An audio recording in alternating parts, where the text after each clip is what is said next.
Okie dokie, we are back after 2 weeks' absence. So, first of all, you can join in and help me with the catch-up at any point, guys, if you want, if I miss something. So, last session, we began with you guys going to the new house that you have acquired for Chester. And you took the crew there as well, because the crew had just arrived at the Ironblood residence and started pitching tents and setting up there. Don't you giggle at that, you goddamn cretin. Anyway, and you decided that you were going to move them to this new apartment block, this new manse that you've been given. And once you got there, the pirates settled down. Nathaniel, your new kind of crew member, did some rousing speeches, much to Chester's chagrin, who did not like it. Said that he was copying him, etc., etc. But you guys went inside, and Vivian and Darioso joined you all. And that's when Darioso and Vivian mentioned that they wanted to join you to help guard Mimu.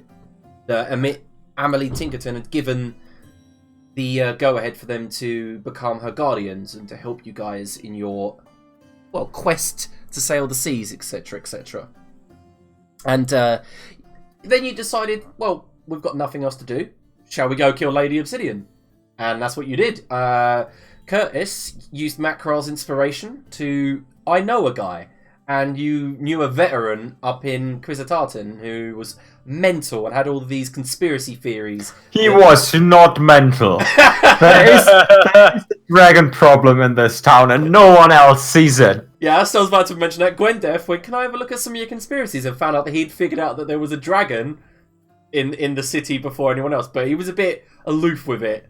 And then once you guys asked him if you could find a way into the sewers... What was his name again? I didn't write his name down in my NPCs list. And I, as the GM, didn't write his name down either, so I will remember that at a later date. And but he led you to an old alchemist's shop that had been shut down.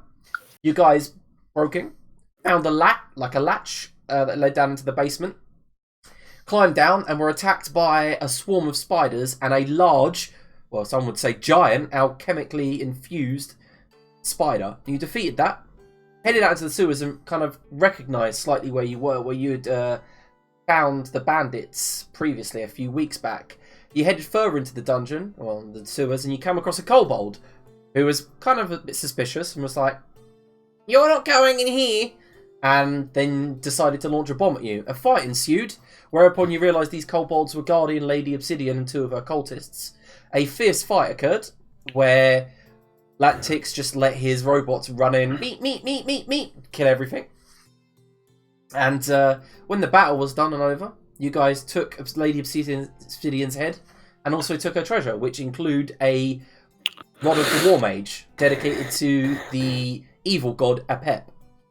And I think you headed into her little area where they had a giant statue of Apep as well, all skeletal, and some petrified statues of her victims. And that's where we're going to begin. Are you guys going to do anything else in the sewers, or are you heading straight out and up into the city? Was there any unexplored areas in the sewers? Yes. I think we had started heading out. Quite a bit. Yeah, I was going to say, it's a massive dungeon I designed like ages ago, so... I think Rocket got like absolutely bumfucked and has like a hit point. So we decided to move straight out. Yes, you did. Okay, so yeah, you climb out into the sunshine again. Up into the alchemical shop, where the door's been left wide open, and sunlight, like rays of sunlight, are blazing into this alchemical shop. And you guys head out, limp out, some of you, and the robots following Lantix behind. Meet. Back into Quisitartan. Yeah, the robots were fucking ace, weren't they? Because like before, I was knocking shit prone and it wasn't helping anyone, but now I've got like furry robot buddies to fucking help me with prone shankings now. Prone shanking robots. Yes, okay, see, are you guys heading back to the HQ? Heading back home? Yeah. Okay, so we move over to Chester then. Chester. Oh. As you are standing in the house, this house is very kind of like plaster white walls, very bare and empty. Vivian is sitting in the corner smoking her pipe. And Darioso seems to be sitting on a chair just watching the pirates outside. And outside, Nathaniel stands upon what looks like a crate that he's found, he's like, friends, gather round, friends, come listen to me. And everyone's standing around him, and he's like telling a story about how he once leapt from one ship to another, inspiring his crew as they all followed him and defeated a Bretonian ship. Useless braggart, no talent. Are you all right? As we sitting there muttering to myself. Fine, good sir. Dario's like, warms my heart to see someone of such youth and exuberance. he'll work it out eventually. Vivian in the corner goes, he's jealous, obviously. And Darioso just looks at her. Looks back at you. I, of course, have nothing to be jealous of. I've made my name around here nary a time. Yeah, you're the champion of the arena, right? And then Vivian winks at Darioso. He just gives her the middle finger. Exactly. Was not but a fortnight ago which I wrestled the arena and the hearts of this city from their own minds. Will you stop mentioning that? It will be good for young, fresh talent, albeit fresh, to take some light in this city. Perhaps I'll take him under my wing. Then he would have heard of me. Look, part of our mission is to also stop you being a stupid twat. Your mission? Sorry. Amelie knows that you told Hissam about Mimu. Oh, yes, all that business. Well, I was dreadfully sorry, of course. Perhaps I'll go for a little walk while you're here. You can't eye me the whole time. Vivian? Vivian stands up. She cracks her knuckles, but also her rustic iron gauntlets screech at the same time. She says, I'll come with you. Excellent! Excellent! Of course, I have no nary direction. But, where did you say the others went to? I'm kind of starting to miss their company. They went and did what they were doing. I can't quite remember. And Darioso says, I think they went to murder somebody. Like a lady? Right you are! Kill a lady. Right you are. It'll make for an excellent new script. I've been quite slow recently. Perhaps murderers and me. Let us away, Vivian! Vivian kind of follows you, yawning. And I'll leave. To which direction, perchance, do you think they went? This way. Excellent. Excellent. Lead the way. She leads you on a bit of a walk around the orchards surrounding the house. And eventually you guys end up near the coast, near Seaport Market, where you see there are about 10 or so empty rowboats. Ugh, never liked the sea. She goes, you said you wanted to go for a walk. It's always made me nervous. But anyway. Well, they'll come in handy, don't you think? Come in handy. She looks to her right and left, and this area of the city is quite light. In front of you, to your left, you can see Shiredale and all of the coastline leading up to the city, and it's kind of like like just on the horizon, because the city's large, and this area is kind of very, very rural. You know, the orchards behind you and the Seaport Market to your right. She says, "Well, boats. This is only like 15 minutes from the house." Ah, yes, they would. You see that? Yeah. She points into the sea beyond Hunter's Island. You can see a tiny ship bobbing in the bay of the wharf. Yes. I think that's your ship. Right. Yes. Of course, I'm known throughout the Million Islands as probably one of the best sailors that's ever lived. I'm from the Million Islands. I've never heard of you. Ah, right. But which part? Atlantia. There's a lot of them, you know. Yes, my name never really got there.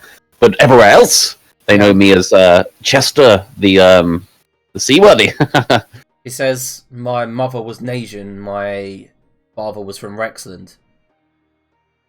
I tell you what, you've done such a good job at watching me. I'll give you my my latest script. Brigands and bandits. Yes, it's all about my adventures on the sea. Okay. Excellent. But perhaps not today. You know, it's been a while, and I don't.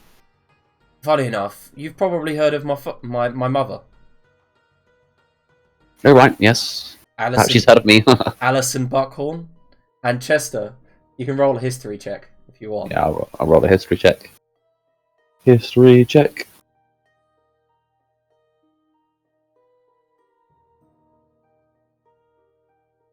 Oh, my computer's wanting to be slow today. Yeah. History. Okay, so the name's familiar. Like, Never read about. like a hero and a tale or something, but you're not quite sure. No.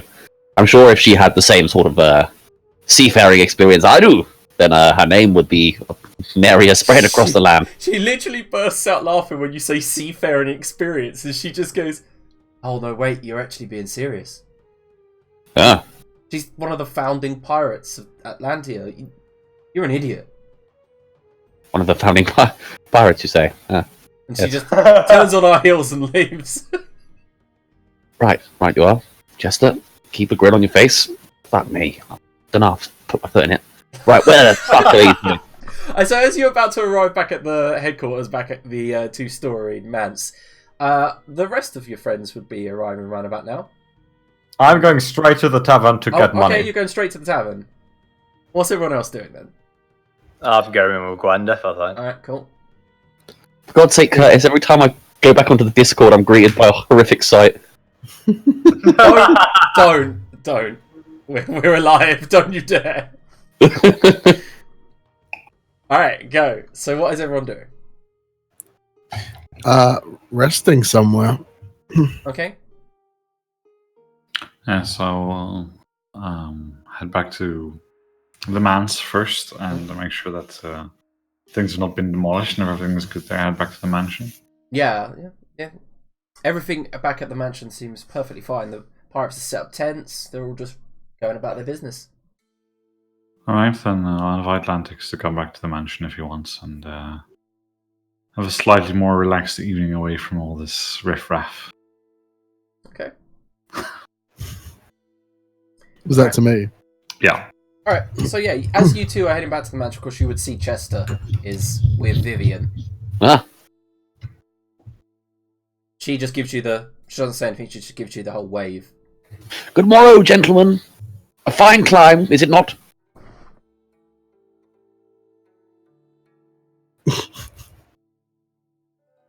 Just ghosted me.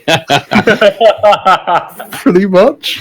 Yep. I mean, I'm in considerable pain, and I just, you know what? I don't even think I'm going back with Grilda. I'm just going into this place and finding the nearest spot to lay down. I'll lean over to Vivian, they've missed me. I'm sure they have. And she just blinks. At this point, I'll take my cue to be off. She says, Grilda. Yes, as I keep walking, I'll look back over my shoulder. Yeah, she walks with you to walk and talk. Right, I was just talking to... before I went on a walk with Chester, don't ask. I was talking to some of the lads and ladies out here that are planning on being part of your crew. Currently, they've literally only got the stuff on their back, like the rations they brought with them.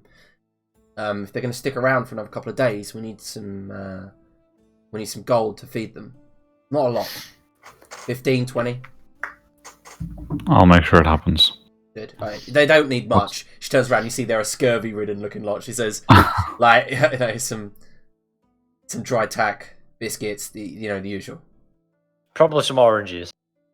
or lemons. Yeah. Well, God damn it, you're literally living in an orchard. Literally trees, you dickheads. You're literally living in an orange orchard, like surrounded. Oh, is that what that word means?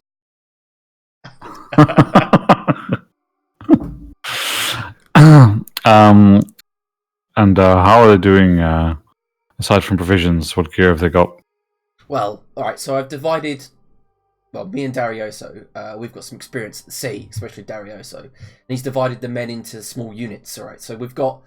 And she points towards, you see, like, a couple of the big, brutish men. They've kind of, like, bald heads, scraggly, scars across their face. They have battle axes in their hands, and they seem to never let go of them. Yeah, we've divided them into what he calls brutes, finesse, and crew. Right, so we've got them, and you see there's, like, a bunch of people. He says they're non-combatants. They've never really swung a sword or shot a gun. They can fire a cannon, they can do the sails and climb the ropes and stuff like that, but there's about 16 of them. And then we've got 4 people who you could call marksmen, shot some guns, got some experience. And then we've got others that can swing a sword, a scimitar, a cutlass. But They have suitable weapons? They have their own. They brought their own, of course. Do you know their condition? Well, yeah, we've taken an inventory. The battle axes that the brutes are using are just fine. The pistols that the finesse squad is using, they're usable. They could do with a bandolier of pistols. They've all got 2 each.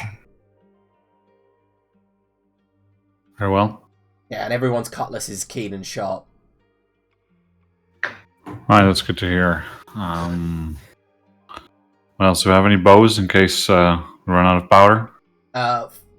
Well, we don't actually, but if I were you, I'd just suggest buying crossbows instead. Yep, I get what you're saying. At least the non-combatants can even fire those if need be. Yeah, I mean, I've tested them with slings, and I gotta tell you something. She points towards one guy. He's probably in his 60s, and he's got a peg leg, and he's just walking around in circles, mumbling to himself. He can climb, and he can do some ropes, and he can clean the deck, and he ain't swinging a sword or shooting a crossbow. Very well. How about clothing? Anything suitable for long periods out on? I mean, they've got on the ocean. They got the clothes on their backs, but I guess they could all do with like a wet jacket or an oilcloth cape. Yeah, I don't want them out of service due to sunburn either. It's a fair point. Caps, etc. You can see most of them have, like, despite being Prachinians and Atlanteans, they've very tan skin. Like almost brown or so tanned. Yeah, they're still getting cancer even if they've got a fucking tan. Alright. They don't help you that much, motherfuckers. Oh, Curtis is drinking. I'm gonna get a beer. What's my drink?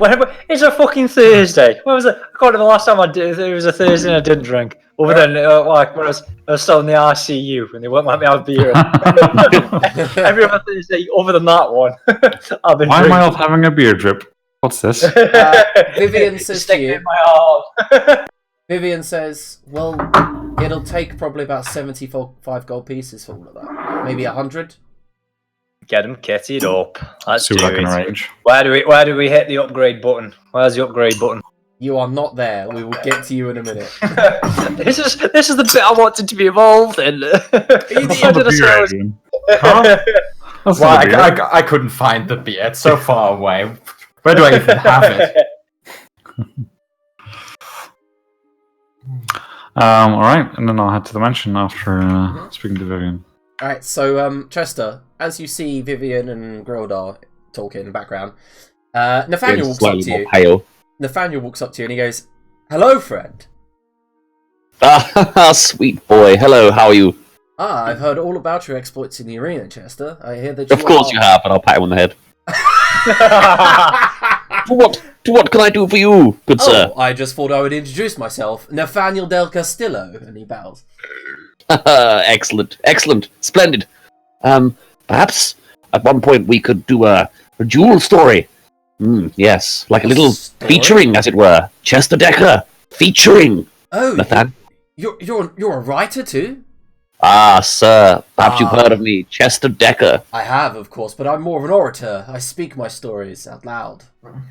Ah, perhaps then one day an event, Chester featuring Nathaniel on stage. Oh, I see where this is going, Chester. You're threatened by me. Threatened? No, of course not. Don't worry, sir. I'm here to inspire the men and do daring feats with this. And he draws his like rapier. He goes, "My exploits are by the sword. Yours are via song." Ah, yes, no confusion there, is it? One a long, large, and lasts forever, and the other one small, thin, brittle, and prone to break. Of course, I'm a little confused. Perhaps it's the fact that I've been sat in a room for a while, but Nathaniel, maybe we can get along. You can tell me what exactly is going on here. Where are we, inspiring the men with what? Stories. What men? These, and he points towards the pirates around you. What have these brigands got to do with us? What do you mean? You're part of the crew, correct? We are leaving soon. 3 days, 4, and we'll be out to sea. Of course, on the sea, every man is your partner. Every man is your bunkmate. You mean like a metaphorical sea, like a sea of happiness, yeah? No. I mean, we're going to be out on the waves, a roiling ship, twisting and turning. That was fantastic. Good. Excellent. I must adieu. Good day. I'll just walk off. Goodbye, Chester Decker. It was a pleasure to meet you. Grilla, good sir. Grilla. Narrate hence. Is he still here? Yep. What? I just hear it in the distance. I just sigh and stop. Let him come to me. Fuck is this I hear about? Where, pray tell, are we going next, good sir? Have you not heard? We're off sailing soon. We need to lay low for a while and get out of here. Why wasn't I informed? I am perhaps the only man here fit to be of captain rank. Incorrect. Yeah, Of course. George in the background's like, Not to impugn upon your fine skills, good sir. I'm just saying, read Sailors and Serpents, a book by Chester Decker. But anyway, when do we set sail? In about 2-3 days. Excellent, Once everything's in order. excellent, splendid. Good day. And I'll walk off somewhere else. just right. I'll just shake my head Yep. and walk off. Okay, so I guess we move over to Gwendeth and Mackerel heading towards the tavern. Mm-hmm. Holding the decapitated head of Medusa high up. So you haven't got it in a bag? No? What the fuck? Why do you need a bag? Okay, fair enough. No, he's So just on the end of a javelin, and we're just walking with a javelin on a shoulder. Well, I pierced their head with an arrow last session, so I'm just holding the arrow, really. right, so as you're walking through the streets, heading towards Bastet's Blade in Newtown. Suited someone to obsidian. Yeah. No, luckily the magic dies with the head, with the body. Sorry. So as you're holding, people are like, God of War. Yeah, fucking people are Medusa. partying in the street from you, but other than that, like one hound guard does walk up to you, and kind of familiar face, and he goes, "Gwendeth, what are you? God, put that thing away. I've had reports that somebody's walking through the city carrying a head. It is you. What is that?" That is the decapitated head of Lady Obsidian. All right, keep on. And Archilus stands aside. Okay, well, I'm just gonna get money for this, and you know. He nods and goes, "Oh, everyone knows that she had a bounty on her head. You've managed it." Wait, is is this the bounty I was paid to, or is there a No. second bounty? No, you've accepted the one from Okay. There's multiple bounties for this hat. Just if we could double dip, you know? What do you mean? Well, if there were multiple bounties, I could tell everyone I killed her and then collect all the bounties. He nods and goes, "Who else is after it? Aren't you heading towards?" Well, I thought you meant the bounty you mentioned was from someone different than mine. I thought mine was like, you know, a single person offer. Okay, now you've piqued his interest. He says, "Who else is offering the money for her head?" Oh, you know the new owner of the Bastard's Blade? Nods. Creepy dude, doesn't shake hands. Uh-huh. Well, he offered the bounty. You know the kennels offered 500 gold pieces for her head too. Yeah? I did not know that. He wants the head. Do I need the head to collect from the kennels? Yes. Do they keep the head, or can I take it to the next person? They keep the head. And you see he's gone very stony-faced. No pun intended.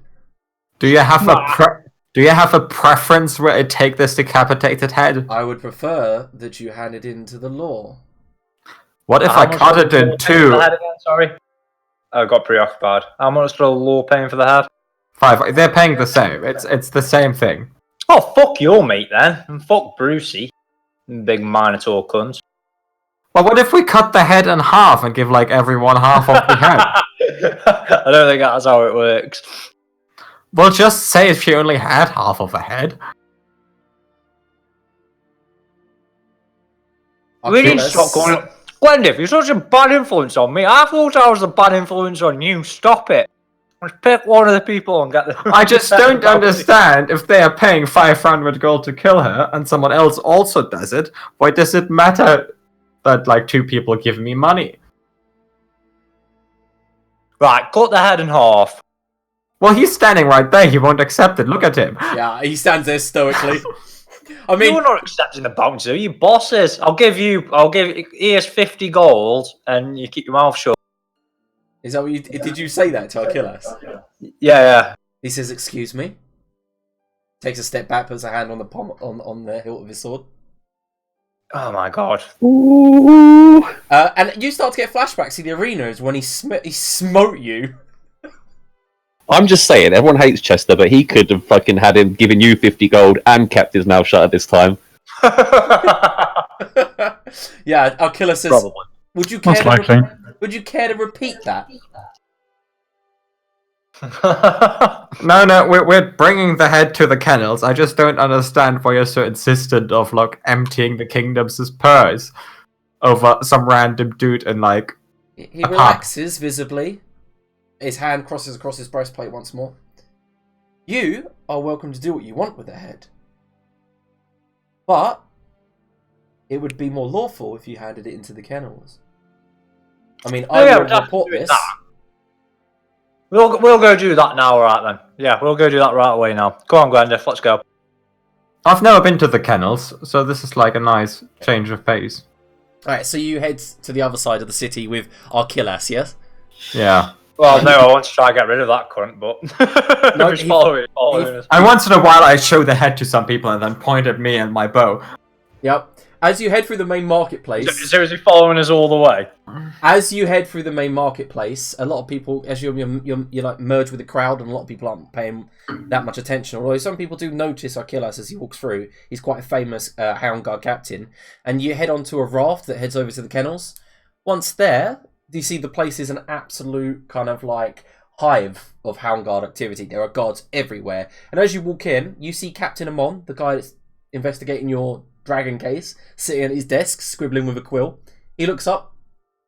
Oh, and keeps going, and then you head to the far end where there's like a desk, and a Minotaur stands up and goes, Achilles, puts his hands to his chest, and you see this Minotaur is dressed in kind of like golden armor with big shoulder pads, has a massive axe embedded in the ground next to him, and he says, "What is this?" Oh, I thought Achilles would introduce us, and Gwyneth takes like a massive head off and then does like a little bow. She's a dwarf, so she can't really bow that low. She's already very low. So she just says, I'm Gwendeth Redfoot of the Redfoots of Redfoot Mountain. You've probably heard of us. We usually hunt dragons. You've probably heard of her. As you're having this And it's conversation... become our company motto, basically. As you're having this conversation, Macro, you look up at this Minotaur, and you suddenly recognise him. You saw him in a vision with Private Ganem, Mimu's first card. He was the one leading the charge through the darkness. Oh shit! Alright, okay, I'll keep that to myself for the time being. I might bring it up in a minute. Yes, I see that you've got a head here. Yes, it is not a dragon, to my personal disappointment. There is a dragon in this city. You should hunt it. This is Lady Obsidian. Uh-huh. You mind? And he clicks his fingers, and one of the Hound Guard looks and goes, oh, okay. And then brings over a kind of like a rough linen sack, and then holds it out to you to put a head in. I put the head in. You know, I've been wondering if I could have the head back afterwards. Why? Well, someone else is also paying me to kill her, so I thought, you know, doesn't hurt you. Roll persuasion. I'm going to quickly, while you're doing that, I'm going to go close the window, because apparently sunshine is going crazy out there. I'll try to help her by saying, and for a personal trophy, it'll look good on the master of our ship. Well, he wasn't there to hear it, so that can't give me advantage, so repeat this. I'm trying to help him out, help her out by saying, yeah, and it'll look good on the front of our ship, it'll be a good trophy. Okay. So I'm rolling persuasion. I have a +1, and I am not proficient. With advantage? Alright, so with 11, he looks at you and goes, Oh no, 16 because you're being helped. Okay. That worked. Fair enough. Yeah, he says you want the heads so you can hand it in for more bounty, yes? That is correct. Okay. I knew you'd be a good guy. You looked like a good guy. I came in here and I was like, "This is a good guy." I mean, you've done the job, right? And he clicks his fingers again, and the nearby clerk comes over with a coin stick. Five of them. Hands them down and says, I've counted them, sir. They're definitely all there. And he says, well, for the pleasure of defeating and killing that underworld bitch, here, and rolls over the 5 coin sticks to you. Each coin stick contains 10 platinum. I hand Macra his coin stick. Sure, mate. And pocket the rest. Alright, so 40 platinum for Gwendolyn, 10 for... Well, the rest, I'm gonna share it with the rest. I'm not gonna of keep course, it. of course. I'm not Chester. Wow. Alright, so, and then I'm assuming then you're gonna head to the Bastard's Blade. That is correct. Once I've been returned my head, we head to the Bastard's Blade and repeat the whole, I'm gonna show people the head. Yeah, point and at this my time you're bow actually thing. given a sack to carry it around in. Aww. Like, they just hand that sack back to you. I do keep it in the sack from that point onward. Alright, so we're going to move over to Lantix. Lantix, you can have your short rest. Lovely. And then, what are you up to? Well, I was originally planning to have either a short and or a long rest, depending on who came to disturb me whilst doing that. Okay, so where did you say that you settled down? I stayed in the end because I was in pain and couldn't be bothered to go back to the Ironblood residence, so I just stayed at the new place. Okay, yeah, so with the pirates and stuff. Yeah. Alright, yeah, so you head into the mansion. You've gone upstairs and used one of the spare bedrooms, because there's like loads upstairs, and had a short rest. You do feel slightly better, but when you wake up, or like just come to consciousness, in the corner of the room, there's a hooded figure sitting there. He goes, "Hello, Who the hell are you? I'm Frank." Well, let me be frank. What are you doing in here? You know, what actually happened was, I was resting in here, in the shadows. You didn't see me, and I'm socially awkward, so I've just stayed still, hoping you wouldn't notice me. That's fair. Ah, I didn't watch you sleep. I just went to sleep myself. well, maybe now I should go. I'm Frank. Hi. I am Lantix. I think we're going to be sailing together soon. Oh, won't that be joyful? I have a secret to tell you. Go on. I'm not actually human. Or I was once. I think everyone else knows. You might as well. Go on then. What are you? Not much of a secret, though. Okay, and then like as he pulls his head back, you see like the face of a human with like normal features. It's not absurdly normal, as if someone's got it wrong. Like the features are all perfectly symmetrical, makes him look very alien. Like you wouldn't actually know it didn't look alien unless you studied him or looked at him up close. And then the illusion fades, revealing what I can only explain is a half illithid with tentacles protruding from a chin. And the other half has still got pearly white teeth that are slightly fanged. Like a pointy chin with patches of hair on the right. The left ear doesn't exist except for this one hole that seems to be wheezing it open. He has like a bald head but with bits of scrabbly kind of greyish white hair attached to the top. And in his hands is a staff, but you see that the human hands, the illusion fade, is tentacles. Like a hand that is just like 5 tentacles that kind of wrap around the staff, and his left one is just one big octopus tentacle that wraps up underneath his armpit. Well, that is quite the secret. I've tried to be forth with everyone, but I hear that they grind deep one bones in Mokhul Empire and sell it as erection medicine. Yes, that does happen. It doesn't work, by the way. I didn't think it would. Well, thank you for sharing. What are you doing here exactly, with you being so ostracized, I suppose? What Well, brings you to a group of people? I came here with a group of people that not come back, and I've decided to, well, go home eventually. But I need money first, and that money could come from working for you and your friends. Plus, I'm more comfortable at sea.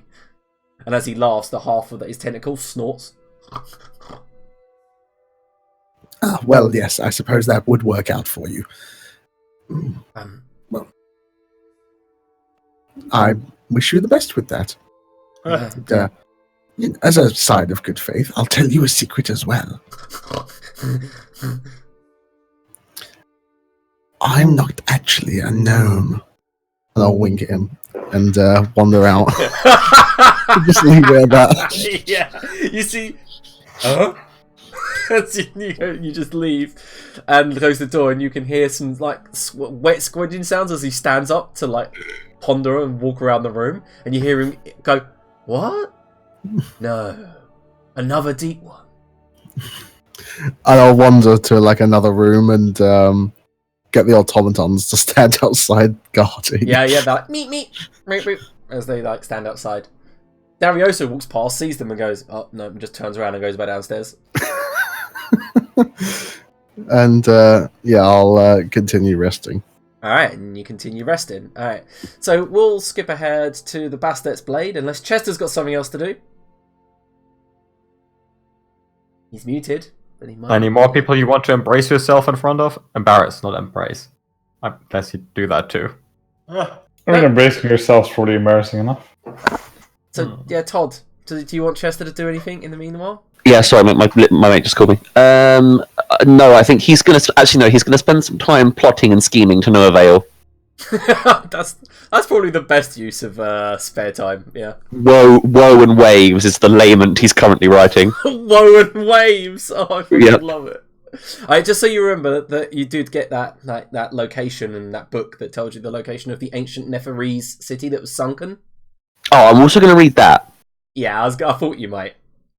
Okay. Currently reading. Yeah, so you get the idea that this ancient city, which is in a language that you don't like, that wasn't being able to translate, but the people who have seen some of it say that it's obvious when you come across it because a tower rises out of the waves, so you can see the tower.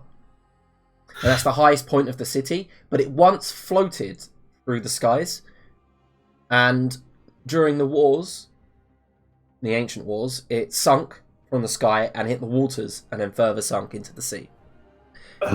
He says, the author says that this place could hold ancient magical secrets, but it's very difficult to get hold of and get to, because even if you go through the tower that pokes out the water, it's flooded and filled with ocean dwellers. He calls them oceanids.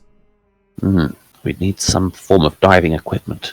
It would appear this sea voyage is inevitable. Nary a how. I'm going to close the book. I presume I was reading in some kind of trendy, hip, mogul cafe with those little umbrellas that come in the coffees. Yes, why not? And I'm going to go, all of a sudden, I'm going to have a complete change of heart and go to the nearest bazaar and buy myself a full pirate outfit.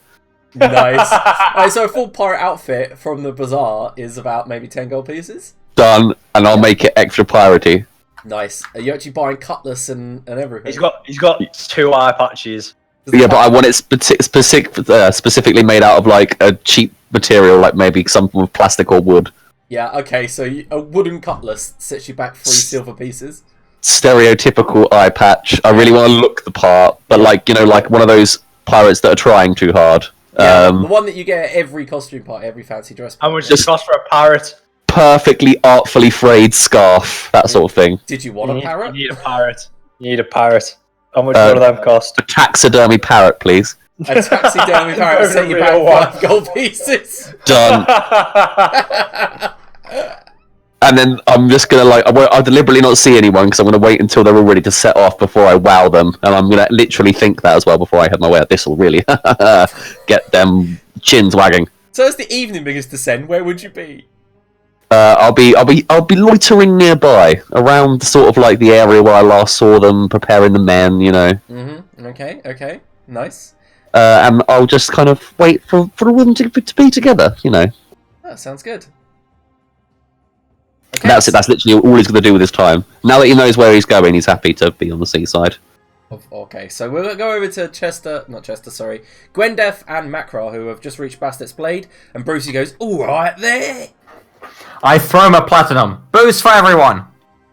Oh, everyone cheers, and Gwendef's back. You get cheers of, oh yes, that dwarf. Oh, she's beautiful. Oh, wifey material. I will be back once I've obtained more money, and I hold up the head of Lady Obsidian. There is a massive cheer. Okay, and Brucey leads you upstairs. I'll sit down and just have a beer with the rest of the bar.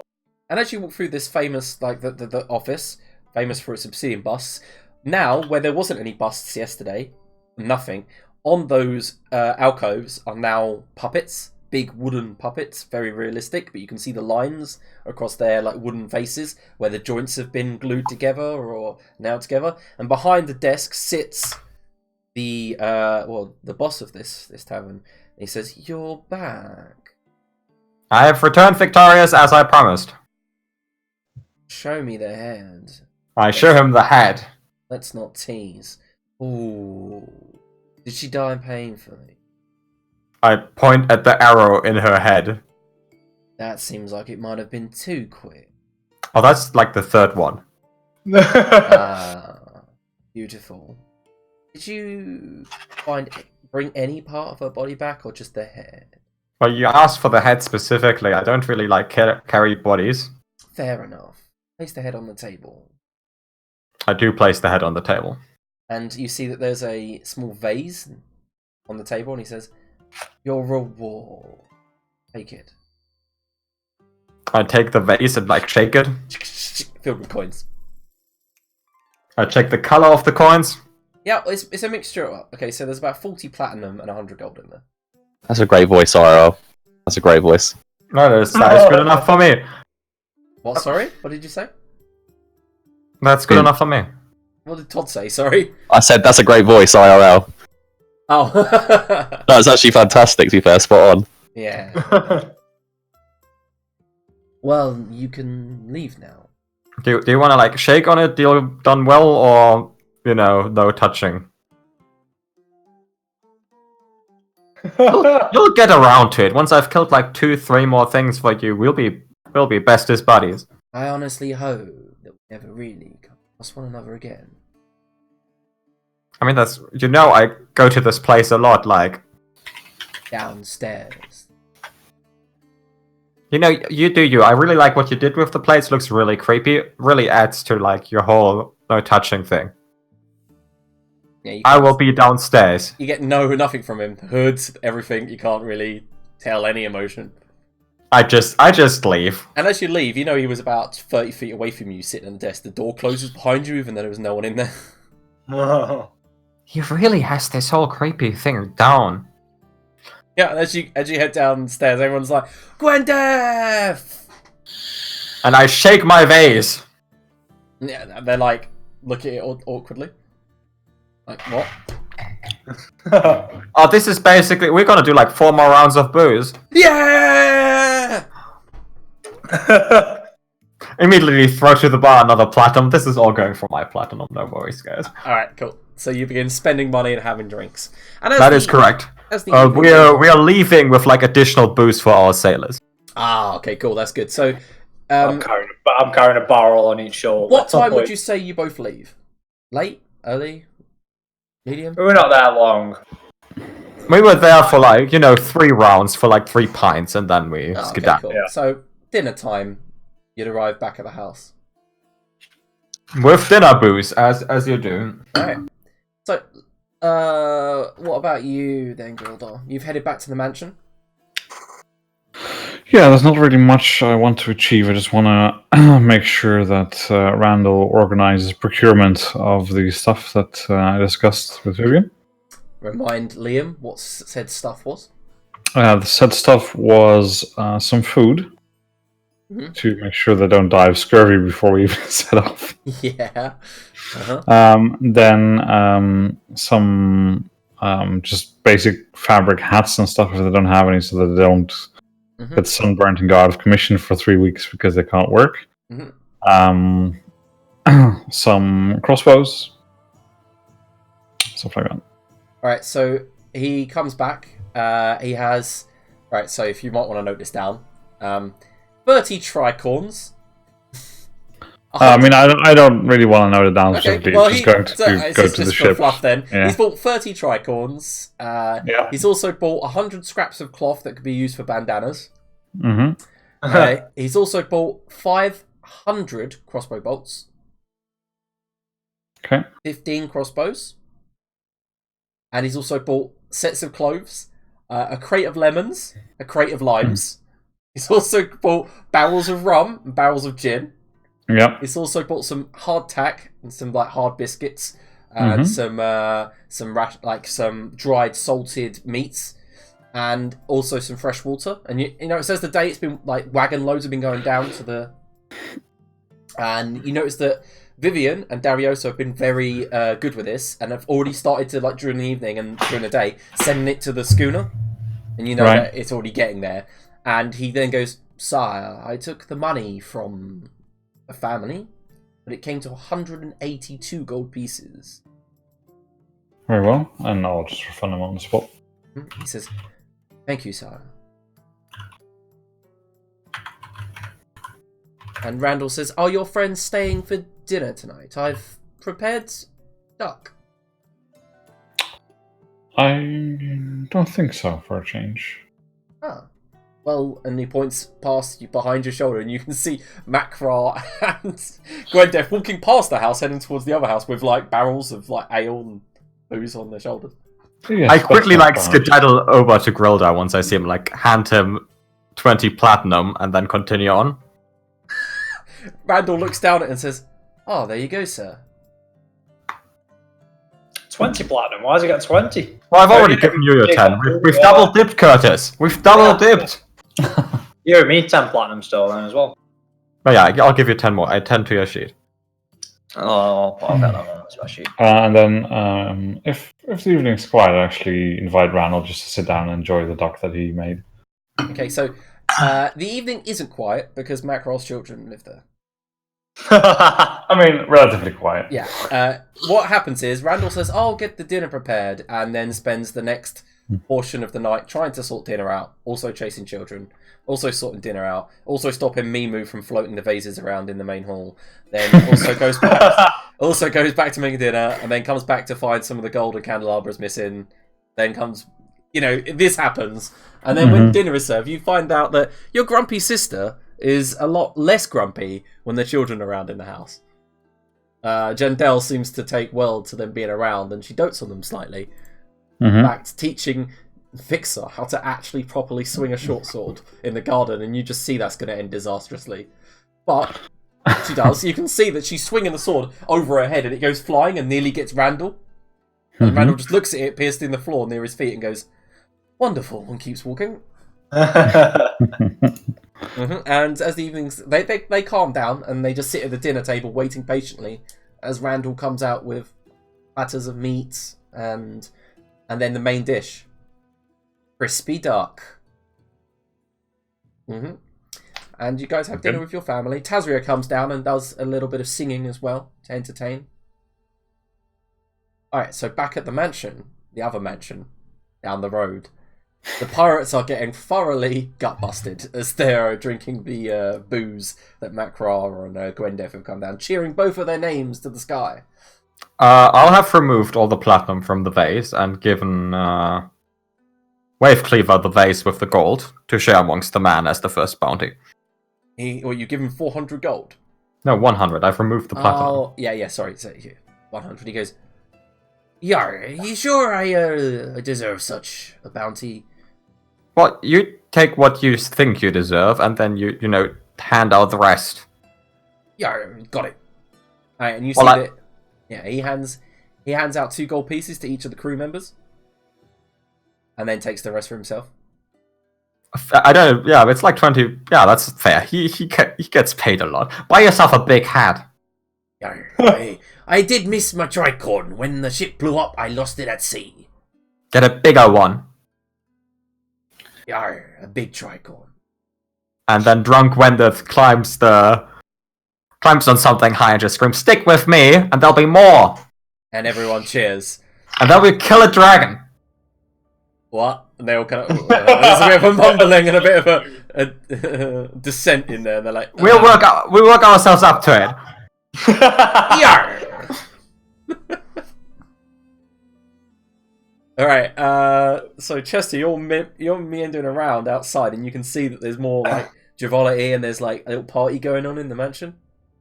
Oh no, I don't want to miss that. I'll kind of get prepared to make a large entrance. Okay. Are they in like a hall or something? Can I No, kind of they're like... all outside in like the front lawn, which is kind of like a mixture of kind of like, you know, lush orchard grass, shaded areas, and then there's this like gravel road that like snakes towards the front door. In fact, change of plan. I'm going to try and spot Grildar for a second. Is he around, or No, he is not around. is there anyone I recognise? Yeah, Gwendef, Macro, Darioso, Vivian, and of course Nathaniel. I'll make my way over to that group, deliberately not looking at Nathaniel. Okay, so Hello? the moment you step into the front garden, there's silence. Everyone just stares at you. Yes. That's mate over there.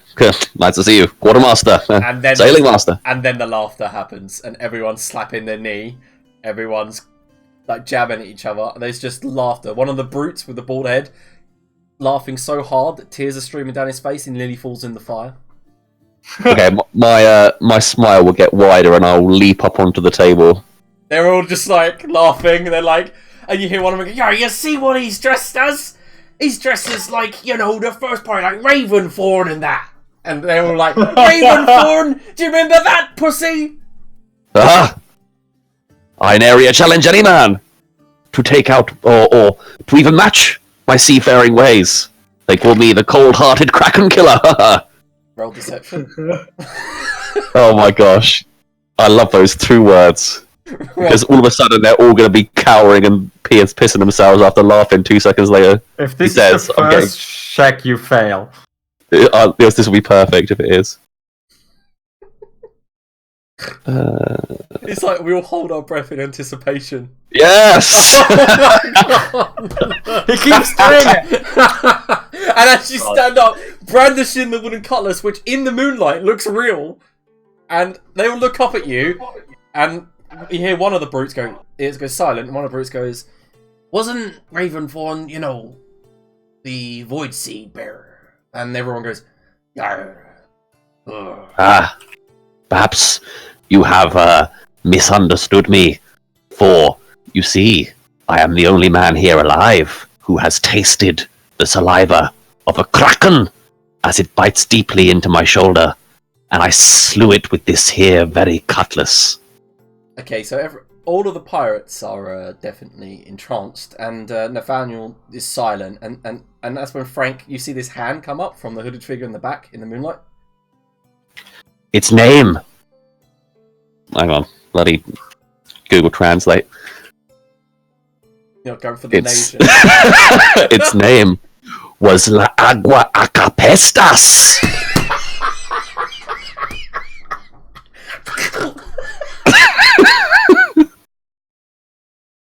And it was the most fearsome beast the Million Islands had been plagued by in area 3-4 years. No, just continue with my tale like that, completely derail the party. Oh my god, fucking, you can have an inspiration point. Yes, let's go. He's probably still already got fucking 3. Oh. I haven't got any, to be fair. I haven't had any since the whole game was started. Well played. And they are entranced by your tale. They are absolutely entranced. And one of them does put his hand up at the end and goes, "Yo, Mr. Decker, sire, can I ask you a question?"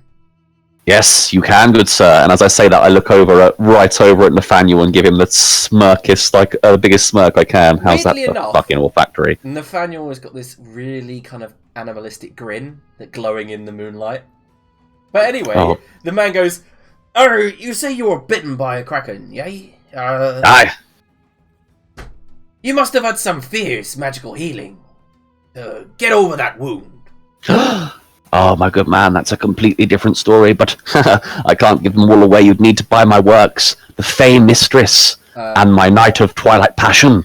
Here. Yeah, at that moment, there's a thump as you see Vivian jumps down from the roof from her guard spot. She says, "I've got a question for you, Chester." Yes, good maiden. What was the name of the ship that you sailed on? I mean, you've forgotten to mention, of course, the name of the ship. That would be the Grey Lady, ma'am. I'll tip my hat to her, my overly stylish hat. Yeah, she says, the Grey Lady. Can't say I've heard of it, but sounds believable. Well, some of us have ships that have, unfortunately, names that have been lost to history, and others have mothers. Oh, did you... Oh my god. Did you just say that to her? I did, yeah. You see that the metallic, arms, the gauntlets, screech as she has fist clench. Did you just say that? He walks past the crowd. I'm already turning back to the pirate. Anyway, this Fey Mistress. She's standing right in front of you now. She says, "No, you just said something about my mother." No, she wasn't the Fey Mistress. Anyway, she got right up deep in there, and it seemed to heal this kraken wound. Vivian looks absolutely flabbergasted. She looks around and goes, "Are you all falling for this?" And they all just, "Get out of the way, we want to hear the story." And she's like, "I can't." She just stutters. And you see Brenda is on her elevated position, just pointing at herself and shaking her head. Yeah, Darioso walks up and just kind of, puts a hand on her back and says, "Come on, Vivi, let's get you away from him. I mean, you saw what he did to me in the arena, right? Is what he does. Come on." Jesus, my reputation's so undeserved. What the fuck is happening? Just wait for the one person that Liam's gonna just have kill me, and he'll just go the same way as Elijah. Anyway, I've taken up this party's attention for too long, but of course, you wouldn't want any other person delivering stories. Grildar, perhaps. Could anyone point me in the direction of him? Lantix, perchance? The Powder Monkey, Gwendeth, I'll take her. And fun enough, Lantix, you'd wake up around about 9 PM, actually having had a long rest during the day. Lovely jubbly. Then I shall come down, see what's going on. There you go. I mean, Lantix comes out. You do get woken up, really, by Chester's stream of dribble and story. La agua agapestas. So good. So fucking good. But you del fuego. You do see everybody is in attendance except for Grildar. Yeah. Okay. I will meander. So you do see Frank, by the way, the deep one that you met. He's kind of sitting at the back of the crowd, just listening intently to Chester. Oh yeah, I'll totally wave to Frank. We're best buds. He looks at you, but you can't see his eyes through the hood now. And one of the guys next to him says, "Yar, Frank, you friends with the captain's buddy?" And he goes, "Yeah." Hello. Waves. It's a human hand, of course. He's using the illusion still. He goes, I have a question, please." As he walks up to you. Oh yes, go on. I've racked my brain. I love puzzles. I've been trying to figure out what you are. I can't figure it out. You're not a deep one. I'd feel your hormones if you were. I did not want to know this. Quite. You're not a gnome though, but I will figure it out. What do you think it could be? He kind of narrows his eyes and goes, "You're a fairy." Oh, good one. I like it. You can just see one of his tentacles getting slightly erect. No, can we make this a game? How much? What prize do I get if I find out what you are? Well, surely the prize is the discovery. No, I must have incentive. Then what is it you desire? Well, presently, to find out who you are. There you go, then. We have a prize, surely. Okay. Good luck. And you see, I'll just wander away. this is this shadowed humanoid figure just staring at you as you walk away. I like this game. Alright, so Chester, everyone, what would you like to do? I'm dropping at some point 20 platinum into Chester's trousers, even though he has not helped at all. Excellent. Okay, yeah. You don't deserve this, and you did not kill a kraken. Excellent. One day we'll take down El Diablo, and it will go down as my greatest book. Whatever. I'm going to put that in my character sheet. 20 platinum, nice. And then I'm on my search for Lantics to hand him his 20 platinum, so I'm rid of all this extra money. You do actually see him. Thank you very much. He's meandering around. I double dipped, I'll have you know. Lantix! A good man. Hello. How are you, Mr. Decker? Good. It's been nary a fortnight. Anyway, I was wondering if you could take a look at something for me. It's not that problem again, is it? No. Cleared up just a couple of days back. Anyway, Good. I'll pull out the Netherese book. I'm looking for this, which is why I've agreed to come on this excellent expedition. Appears to be a sunken city, and I'll hand him the book that I had, Liam. Mm-hmm. So it's you've heard of this type of book before. They are pre-Ragnarok civilizations, the Netherese. You've read them in the library. There's lots of studies on them. Not much known because a lot of their stuff disappeared in Ragnarok. However, you do recall one of the memories of the cards of your old friend was during that period. There was a floating city falling through the skies as he was running. What you know, really, your basic knowledge, is that Netherese cities are dotted all over the world. And they do normally hold ancient magics and ancient weapons and stuff like that. But it's rare that one hasn't already been plundered. Mm-hmm. Well, would you give me a day or two to read this? Yes, excellent. my thoughts and my process is this. You're a clever man, Lantix. We all know this. And perhaps this might be one of the rare opportunities to look through an unspoiled occasion of one of these excellent spots. If I could have perhaps another voice behind me when we divert the ship wherever it's going, just for a time, it would be much more effective than, say, if just poor little old me were to go up to Grildar and ask him. He can be most short when he's in one of his little moods. Well, it certainly interests me, so yes, you can count on my voice. Although I do have much business in Port Phobos, so as long as we're not diverting before there. Excellent. Splendid. I can wait. Lovely. Then I look forward to it. Perfect. Good. I'll leave that in your care. I'll get to it as soon as I can. I shall take my leave. I like how he's been so secretive about asking about I need two voices. Actually, just needs to go to Macron. But yeah, we can go down here. It's a bit of swimming, and you can make a lot of money. And we were like, yeah, let's go. Okay, that's so all the convincing we need. as the evening goes by, just maybe about 20 minutes after this moment, when I'd say that Lantix, Gwendeth, Macra, Chester, kind of are all chatting and mingling with Vivian, Darioso, a figure. Well, 5 figures step through the gate into the main thoroughfare that leads to the house. The main figure himself, dark-skinned, long black dreads, sword on his shoulder, is flanked by a pair on either side of inquisitors with their animal masks. One's a cat, the other is a tiger. It's like 2 cat masks and 2 tiger masks. I mean, a tiger is basically a cat, isn't it?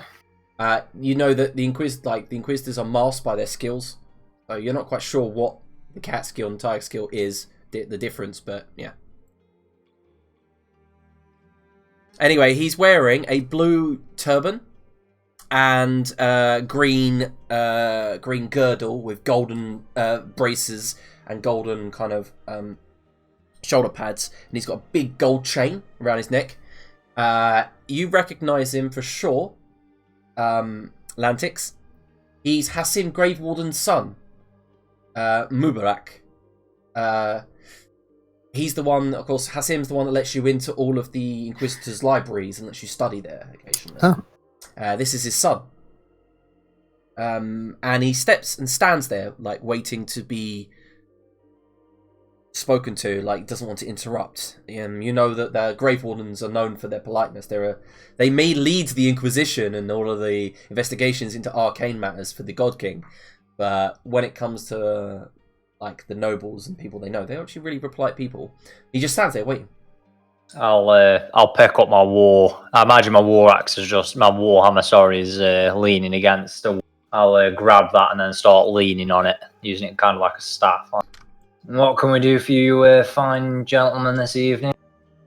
Hello, Mubarak. Yep. He says, hello there, friend. I've been sent by my father. He wishes to speak to Ironblood. I heard he was around here. Said he'd bought a new mansion, probably not at home. Yes, he is around somewhere. Do you know where? I mean, Gilda! There's no. Gilda! He says I am heading to his residence soon after this. I just thought I'd check here first. I do think he went there earlier. I'm not sure if he's returned. Perhaps if you don't find him here, then I'm certain you'd find him at his residence. The Macra, Gwendeth, Chester, and Lantix, can you roll perception checks? Maybe? I am, as you all know, very perceptive. Ooh. Bollocks. Oh my god, I actually am very perceptive. Yep. This has never happened before, I don't know how to react. So Chester, Gwendeth, Chester, fuck off! and Lantix, Hey. you all notice you can't see their faces, but you notice the nervous dispositions on the Inquisitors. The way that they're holding their weapons, the way that that makes sense. They've arrived late to a party, so Gwendeth is immediately gonna just scream, "Let's cheer for our new arrivals!" And they all Awfully everyone jumpy. cheers.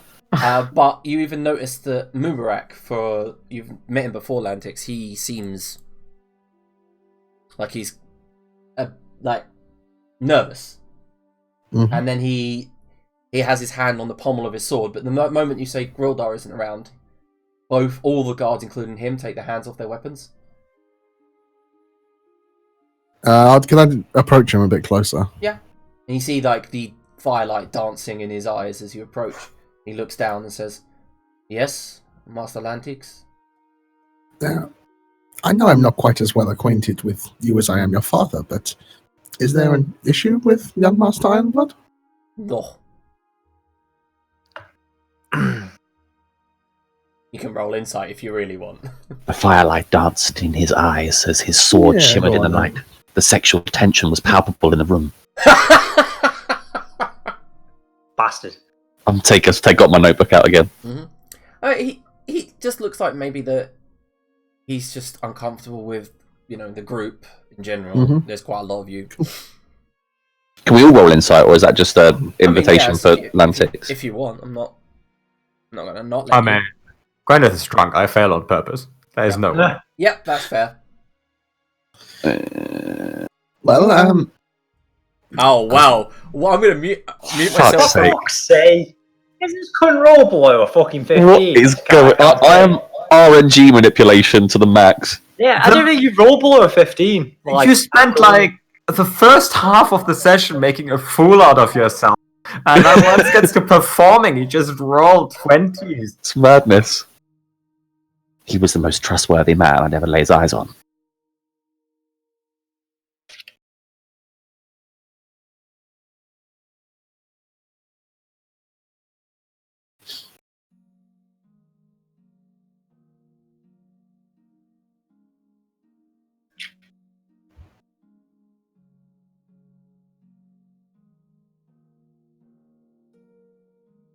Okay. Yeah. And that's when he gets your as I'm writing, I'll continue to write, and I'll make a loud kind of spiel of it. So I'll be like, the fireflies bounced across his face. It made him look all the more handsome and all the more terrifying. And I'll walk over to Macra slowly. Wait, psst. Macra. I'll just nod. Yeah, they say, before that, they go, well, Lantix, good night. We will head to the Ironblood residence right now.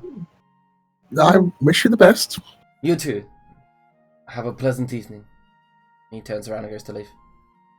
The Inquisitors go as well. And yeah, Vivian at that moment, bam, lands next to Macro as well. Yeah. Macra! No, Ben, Lantix, have you got a way of contacting Grildor? Macra! For what purpose? Macra! Just have you got a way of contacting him quick? Macra! Macra! 2 secs. Macra! Can you send him, like, he sends us messages, like, with his Macra! mind. Can you... How far is the mansion away? Macra! Macra! What? Macra! Quick. Lantix is probably having Macra! a stroke for some reason. What? Have you got a moment? Quick. Over here, sir. Just tell me, quick. In my ear. Do you really want me to say it here? I'll crouch down so he can tell me in my ear, whisper. They are. I think they're looking for your daughter. No shit, Sherlock. Lantix, have you got a way of contacting Grildor? How far is the mansion away? Yeah, at this point, Lantix is apparently having a stroke and I can't get 1,000 feet. He keeps going to answer, but then everyone shouts, and he just. I'm just shaking Lantix at this point. Answer. I can't. Lantix, give me the answer. Chester, shut the fuck up. Lantix, answer. Postal service? You're a fucking knob, and I throw Lantix just out of the way. Right, I'm going to see if there's a way I can get to the mansion. What exactly is the issue? I'm fucking hustling. I've got 40 foot of movement speed. I should be able to beat them if I'm hustling as well. I'll make some con saves as well. I need to try and get Vivian to that stops you before you go and says, "Do I muster them? They're after the kid. Are we going now?" I'm already stepping up onto the table. I'm just turning to Chester like, the fuck is going on? Yeah, and Vivian and Darioso are like, "Alright, you land-loving bastards! Quit your get up, pack some gear!" And basically rousing the pirates. They're all like, "What? What's going on?" Take to the streets! Whoa! He's not the captain! I'm the captain now. We don't no. Everyone put their asses down. We don't need everyone. Chester, come with me, quick. Let's book it. Let's book it. Let's go. Would someone explain what's going on? Just stay here, and then I'll start booking it with Chester. And as we're jogging on the way, I'm like, right, you go distract them. Just hold them up any way you can. I'll try to go a longer way around. Finally, something for my I'll just say, I'm going to save the kids, and then I'll peel off, and then push you towards the way that they've started. Oh yeah, I'll run after them. To be fair, in my full pirate regalia. The taxidermy parrot swinging left and right on my shoulder. Did he say he's going to save the kids? Yes. Yes. That's what I announced to the group, at least, anyway. Maybe not a message, but if we're going, with me. And I'll kind of trot after him. Okay. So we've got Macra and Lantix making like a curve line towards the mansion that you're staying. Well, not quite. I'm just literally getting out the gates for a start and then go from there. Like, because I want to know the route you're taking. Are you taking the path or are you... Well, hold on. Let's get outside the gates first. Right, you head outside the gates. Chester's already running forward to try to contact Mubarak, I guess. Wait! I've already gone. I'm dust at this point. Fine, Chester! I am going. Come, quickly, Lantix. We must avail them. Wait! I can't wait. Stubby little no one's legs, no one's waiting for him. Oh, bugger this, I'll see you aboard there. It's a little ostentatious, but fuck it. Let's go. I like how no one's realised that we're meant to be discreet about this. Everyone's just like, nah, fuck it, we'll just go anyway. I can just hear action music on in the background, to be fair. Like Highway to the Danger Zone, like he's whipped out this cycle and he's already like speeding down the street. You got to crack out the Akira bike every now and again. Yeah. All right. Cuts quickly to Macra, who's fighting his way through the streets towards his kids. All right. So we got Macra running through the orchards, trying to get to the Ironblood estate before the Inquisitors. Where is the Ironblood estate? 1,000 feet up the road, not that far. Oh, Yeah. You're all in the Indalai Valley. Yeah, Nice so and I'm quick. just going slightly off the beaten track so they can't see me run into the mansion, basically. And then hopefully they've just to fucking divert some long enough so I can beat them there. Mm-hmm. So basically, what Alex is doing here is literally like taking the car to drive down the other end of the street, Yeah. like taking a minute to get to the thing cast, and What then a- just speeding past. What getting there about 5 seconds. you, Great I Dave? thought we were further away with the travel time that we was indicated last. That was because you went from Quisitartan, like, to the mansion. That takes, like, an hour. But when it comes to Ironblood and your mansion, they're both in the Indalai Valley. They're just down the road. Fuck it, I'll just leave them to it then. Okay, you're not going? Nah. Alright. Thought we was on an urgent mission. It looked like they still were. Now he's just cruising around on his speed cycle because he's already cast it now. I'm just gonna do donuts in the courtyard. You notice that Vivian and George, and if you're staying there, is getting everyone ready to leave. Mm-hmm. What about you, Gwendolyn? Well, Gwendeth, since Vivian and stuff are commanding people, keeps saying, "They're not the captain," and then repeats exactly what they said, and tells people to do it. Yeah. And George's like, yeah, I mean, I'm just gonna sit here and watch. I mean, they're doing it for me. Look, you have to teach them the chain of command. They're just hang-ons. Yeah. Okay, we're gonna head over to Macron, running literally through the orchards, heading towards the estate. Chester, what are you doing? Huh? I need to know. I literally am chasing them down, to be fair. I will actually do so what I said I would. About 500 foot down the road, you notice that you're catching up to a jogging group of Inquisitors. They're not running, but they're taking kind of like a quick pace, but they're jogging. And that one of them turns around, and you see the one with the cat moss turns, draws a short sword from his back, and a dagger in his left hand. But then No! You don't understand, gentlemen, stop! and that's when they all stop, like staggered in a diagonal line, and. I'll try and catch up to them. I forgot to tell you at the party. You must be pleased. Mary has saved your life tonight. There's been an outbreak down this road. Mubarak says, "What do you mean, saved us?" Bovine spongiform disease. Explain yourself. It's been rampant down these parts for at least 3 days. The whole street's shut off. You won't find Grildar down there. He's completely and utterly moved out for the time while they fumigate. Can you roll deception? Oh, yes, I can. If you do this one more time, if this works, I like the way now that my character sheet takes a million years to load up because I feel its tension. oh look, he does the thing that I do. He closes the character. Oh, fuck! Oh, that's below 20. That's the first one. One of the cat inquisitors just looks towards Lord Gravewarden. One of the tigers has a punch dagger in his hand, and they both kind of look at their lord, and he sighs. Lord Gravewarden says, "You," points to one of the inquisitor cats, and says, "Kill him," and then turns around. Can you roll initiative, Chester? Yeah, I fucking can. How many feet are they away? About 500. You could probably shoot him from there, yeah. Yeah, I can shoot 600 feet. I'm rolling initiative. You sure? I'd say you're probably surprised, so you can't get in the first round at least. But yeah, I think that's fair. Oh yeah, I am. I'm drunk. Look at that. I'm going at the end of the second round. Do I still How need to far click away, Liam, click are my we token? from- 500. Sorry. How far away from that magic shop are we? Oh, a good long way. Yeah, you're about maybe 30 minutes walk. Is that a What fucking about Naruto token? Yep. Amazing. That carriage or something.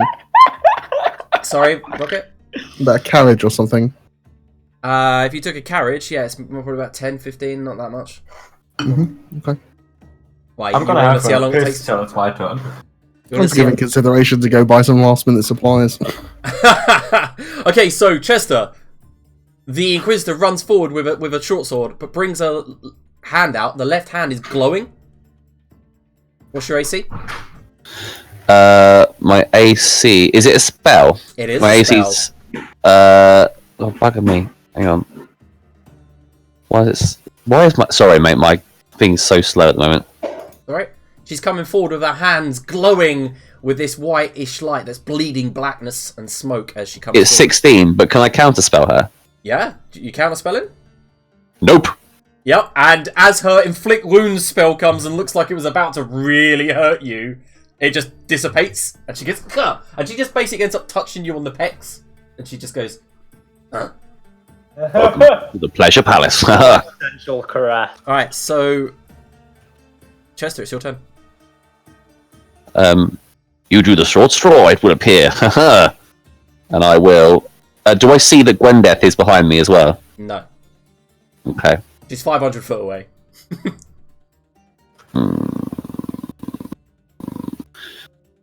I'll party poop her.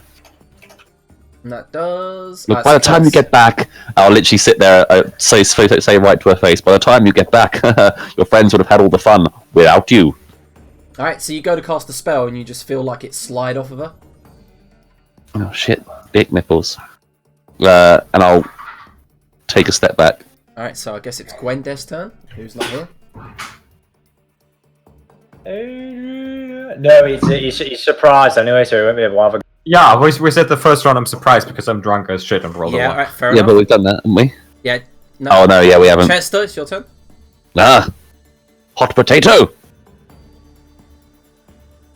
And that is... Are you doing that on the short sword? Yep. Okay, She's not got a metal chain on or something around her neck. Something obvious like that. No. Just the sword. she has a buckler. Or like, yeah, a gentle piercing. Okay, she passes. Bollocks. Still takes damage though, didn't she? She still takes Yeah. the damage. Still can't see Gwendeth, so I will chill it there, I think. Okay, so she uses a bonus action, disengage from you, moves 30 feet away, turns around, throws a dart. It hits you. Can you make a Constitution saving throw? Yes, I will also do a snarky comment though. You couldn't hit the broadside of a barn. Alright, roll it. Alright, so you got a 5. That drops 5. it. That drops it down to a 17. Still hits me. Yep, I'm afraid so. Con save. Con save, saving throws, Constitution. Alright, so you take half of the poison damage. So you take 4 piercing damage and Yep. 6 poison. Now Done. it's Gwendeth's turn. Gwendeth, with your keen ranger eyes, you see down the path and you see Chester going back and forward with one of the Inquisitors. Yeah, Gwendolyn was just, undermining the other two screaming orders Yeah. the whole time, and then their drunken haze, her eyes focus in on Chester, and immediately pulls out her bow.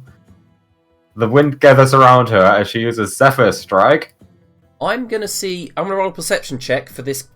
See if she sees it coming. For 1. And then... Nope. Oh, So yes. you do get advantage on it. 16. And at that moment, last moment, she goes, just ducks and it hits the ground behind her. And then there comes a normal second one for a crit. Oh! Now that she knows that this is coming, she uncannily dodges that one. That's fair enough. Yeah, I was gonna say. Right, so nice. So that's 19 damage. Yeah, Yeah. halved. So yeah, and the arrow in front of you, by the way, Chester. She's hitting the chest with a powerful arrow. And it's kind of knocked off her feet momentarily, and then skids across the ground. Good one, whoever you were. All right, Chester. Who's it gonna be? It's me again. I am going to. I look around to see where that arrow came from. I'm like, right you are, God. And I'll pin the tail on the donkey. Oh God! All right, you can repeat the hot potato. Oh, can I? Yeah, well, if you're just about to get rid of it because they're both concentration. Oh, okay, cool. Do you want? I'll repeat the hot potato. Do I just roll it again? Yeah. Yep. Ooh, Oh, and she drops the short sword. excellent. It flies out of her hand, singes, and she falls to one knee, like taking deep breaths. Anything Hot, else? isn't it? Steamy. Yeah, and I'll be like, whoever you were, great shot. But next time, a little bit to the left. You can't do it. She needs to too be far within- away. Yeah. I'm she- Bollocks. 500 feet away, that's within 60. yeah. Bollocks. In that case, I'll leave it. All right. 500 foot's fucking rude. Oh, can you make a con save as she throws another dart at you? Yep. I've clicked it, yeah. That's a failure. Nope, that's exactly what you needed. Oh, you jammy So- bastard. You take a Jammy. It's 5 piercing, 5 poison, total of 10 damage. Yep. She can hit, to be fair. And then we're on to Gwendeth. I hit George with the side and point at the thing, and I'm like, watch me hit her. George is like, yo, I can't see. And again, Gwyneth charges the wind around her, and we're gonna go for a Dragon Slayer here. Oh, shit. It should be coming. Oh, nope, that's... Oh no, I have advantage, it's 20, fuck you. You don't have advantage anymore. Why, Zephyr Strike, I used a new one. Oh, okay, yep, of course. Yep, so 20. As she goes, at that moment, Chester, you see her bring up her buckler to her face to try to block the arrow. It goes through the buckler, through her wrist, and through her eyeballs. That What one's is a miss, going to be on? fair. Pinning That one's her a miss. wrist to her face, she stumbles to the left, hits one of the trees, and then just slides down it, her mask kind of breaking, and she falls into death. I am truly a deity. I've ignored the signs for too long. Did you see that, George? George goes, no, I didn't see, you just fired it into the darkness. Basically, we should really leave because I'm definitely a criminal now. Yarr. Pull out my notebook, the Phantom Arrow. This is going to be fantastic. Don't think about that, think about all the gold we're gonna make once we skedaddle. Oh, Gwyneth, hello. What are you doing here? Oh no, I'm still with George. I didn't run 500 feet, I'm drunk! I was going to say, I'm getting really confused. Anyway, Alright, so onward. I'm moving over to Macra, like, basically loping through the orchard at the moment. And, yes, Macra, you reach the mansion before the Inquisitors burst through the door. And Randall stands there, like, playing with Fixer. They're, like, got 2 wooden swords, just dueling. And Randall's like, Macra, hello. Randall, hide the kids. And Grill Fixer goes, dog, Daddy! hide the kids. Like, Grildar, you can hear this, obviously. What's going on? Hide the kids. What? Time for fight. Get ready.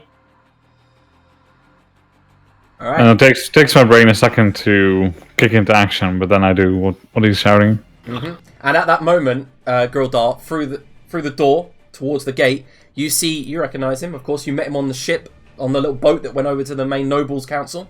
Mubarak Gravewarden with his scimitar drawn, and 3 Inquisitors trailing behind him. I'm hiding behind the door. So imagine, is it a double doors that swing Would open you like a wide? map? Would you like a map? I would. Oh, we like would. a map.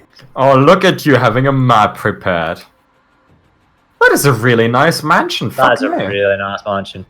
So, You're loaded, Anna. do Jesus. the doors open inwards or outwards? They open inwards, and at that moment, Mubarak, I'd say, is roughly about here before, like, he's approaching up one of these stairs. Oh, look at the little me Mew fixer. Yeah, I thought you'd like that. Zoom in on him. Yeah, Maybe they the bugbears we found before. Yeah. From the best Dungeons & Dragons... This is the best Dungeons & Dragons 5e supplement they ever It made. is. Alright, guys, I'm going to go over to the battle screen. Could I be hiding? I'll pre-hide. Yep. I'll get my stuff. Yeah, okay, so if you're hiding, Mubarak gets to there with his Inquisitors, and he shouts into the house, Iron Bloods! Hand over the girls! And at that point, I will not do so at all. Don't make me come in there, Iron Blood. Tragedy has befallen your house. Give them up and the God King is willing to forgive. Well, I'm really sorry to say this, but fuck the God King. Oh shit! Alright, roll initiative, my friends. We'll get fixed. Fuck the king. I'm not gonna bother rolling with 600, with 1,000 feet. It's gonna take me forever to get anywhere.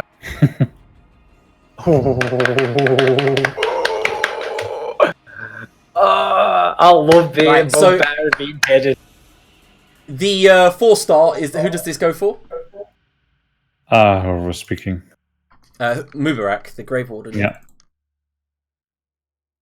Well, it would help if I had actually put his AC in properly. Let me just work. Can I say that I've got ready to hits. attack to go and attack soon as Grilled or fucking does anything, I guess? Yeah. Is Well, it fair to say that I was ready to burst yeah, through but they the door? haven't stepped through the door. They haven't stepped through the door. No, I mean, as soon as Grilled ordered something, I thought he would be waiting, but as soon as I see him thrown a dart, I think that would have been enough for me to jump out at him as well. To be fair, I've got a pretty high initiative anyway, but it's up to you. I would have allowed you to hold your action, but they're not in range unless you've got 10 feet. Reach? I don't know. I don't know if I'd have enough movement. You can't move and attack as a ready action anyway, Nope. can you? So I'll just have to wait for him to come in. Mhm. If you had a halberd, you could probably like stab them with your bugbear arms. But Okay, so alright. Grilda, in front of you, one of the Inquisitors wearing a tiger mask. This one. Mm-hmm.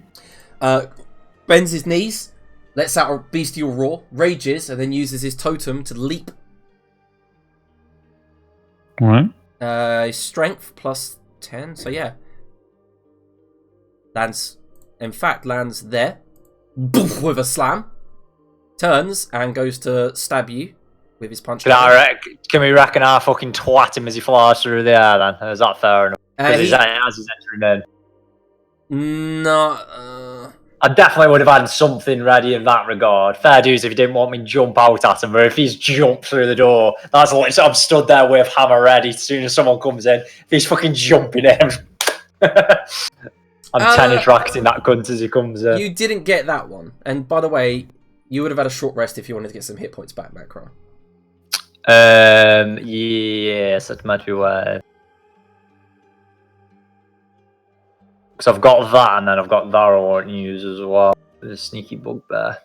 Oh no, that's just proficient itself. No, yeah, it's literally just surprise attack. That's what I wanted to use. But right, let me do some hit dice. Alright, so as he lands, Grildar, he turns, spins agilely with his punch dagger, gets one between the plates in your armor, and then brings back, and then hits you with a critical strike with the punch dagger. It's not nice. Okay, so you take a total of, the first one does 9. Okay. And he rolled a crit, but rolled a 1 for the crit damage, so you take 10. Okay. For the second one, that's the end of his go. Macron, now it's your go.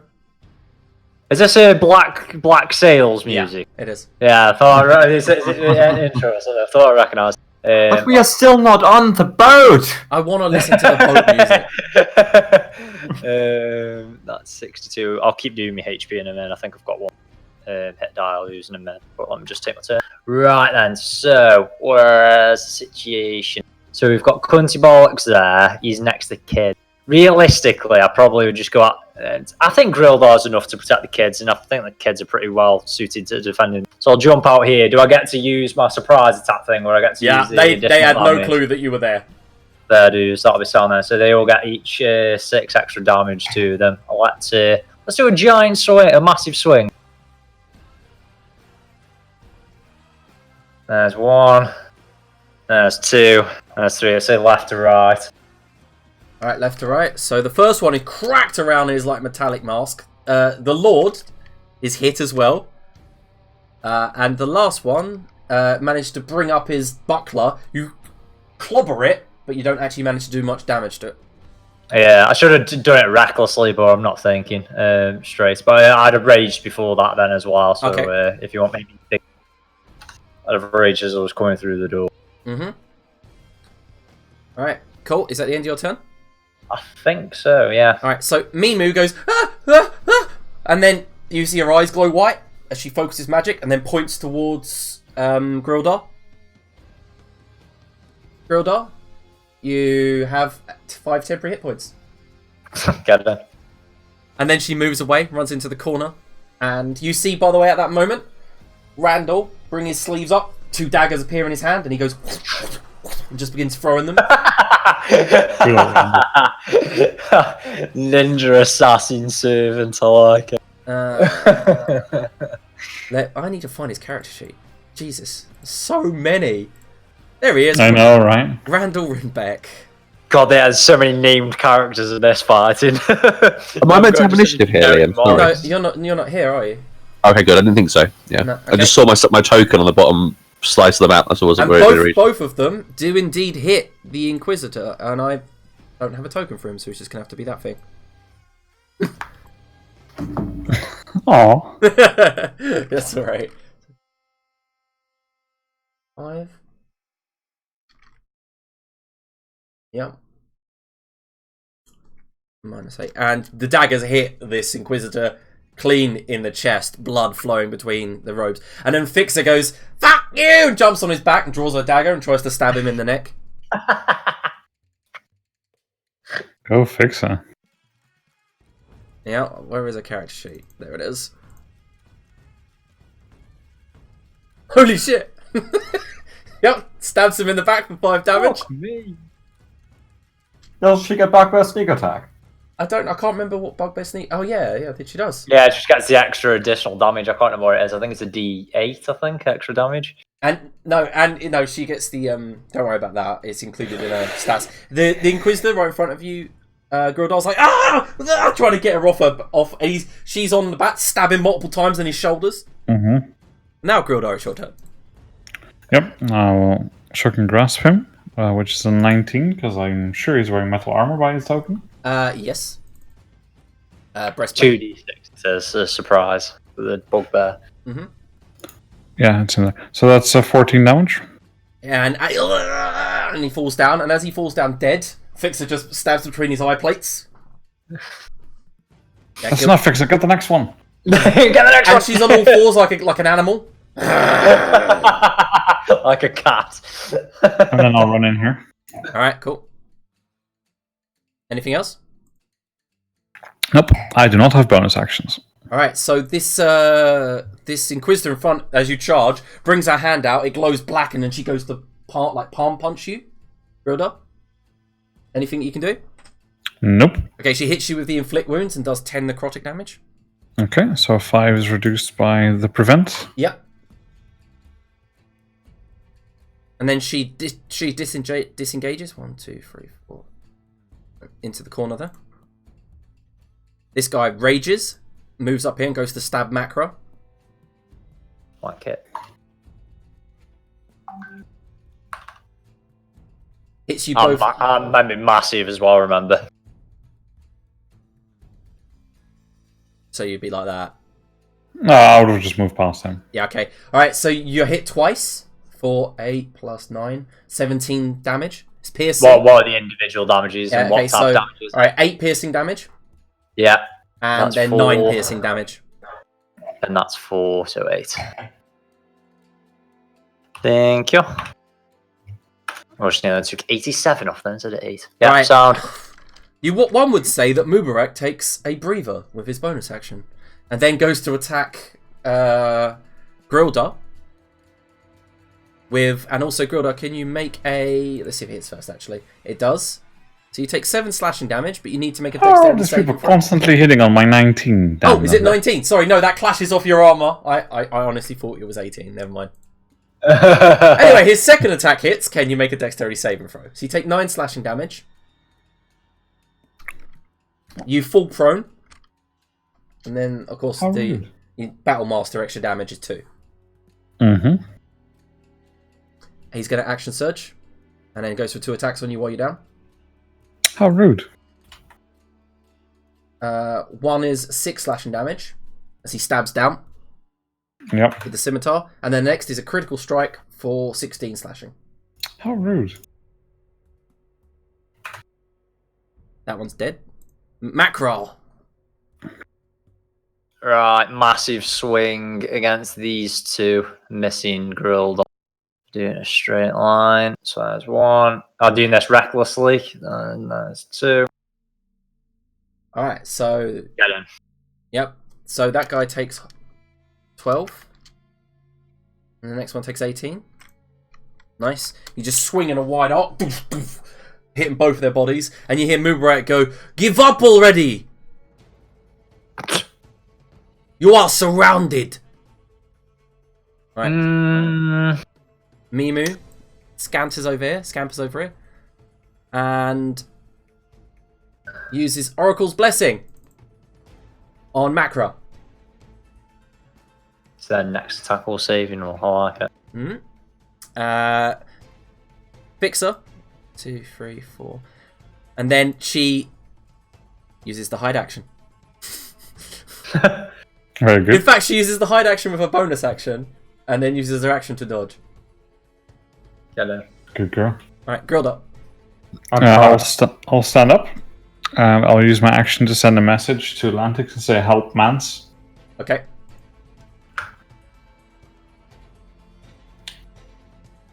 So you're down the countryside path heading towards Grandia's shop, and you just hear that. You're muted. Do I have a hands-free mode on the? Yeah, I'm sure you have a hands-free mode on the speed cycle. How far am I from? You're now about the 2,000 shop? feet. No. Oh, you're about 5 minutes from the shop. Yeah. Okay. You could just turn around. You'd probably get there in 5 minutes. You know, it's quite a while. What, the shop? You're halfway there, so you're 5 minutes from the mansion and 5 minutes to the shop. Combats rarely last 5 minutes. Yeah. I'll consider it as you continue. Mm-hmm. All right. We need your crematorium for body disposal, though. Get your ass up So here. before as Grill dies, at the end of your turn, It is. I forgot Randall, so he uses bonus action to dash. It's over here, and goes to stab like proper shank this time. 2 more daggers appear in his hand, and she manages to parry the first, then use the buckler to block the second, and he's now in like heated combat with the Inquisitor. That Inquisitor turns around and goes to actually stab him. Randall! That is Randall's attack roll, not hers. Sorry. That's fine. We don't mind if you re-roll that. She stabs Randall in the gut once, twice. Blood's pouring down the wound as he holds his stomach. Which I need to check. Oh yeah, he's good. This tiger goes to attack Macra. Goes for the punch dagger strikes. What's your AC? 17. Alright, so the first one hits you for a total of 9 piercing damage, and the second you manage to just parry away with the I've got shaft. disadvantage, remember, because I attack recklessly.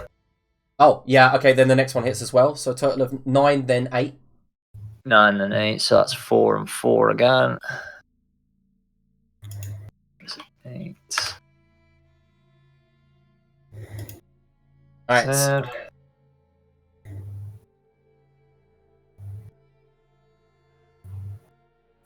I'm assuming you stood, right?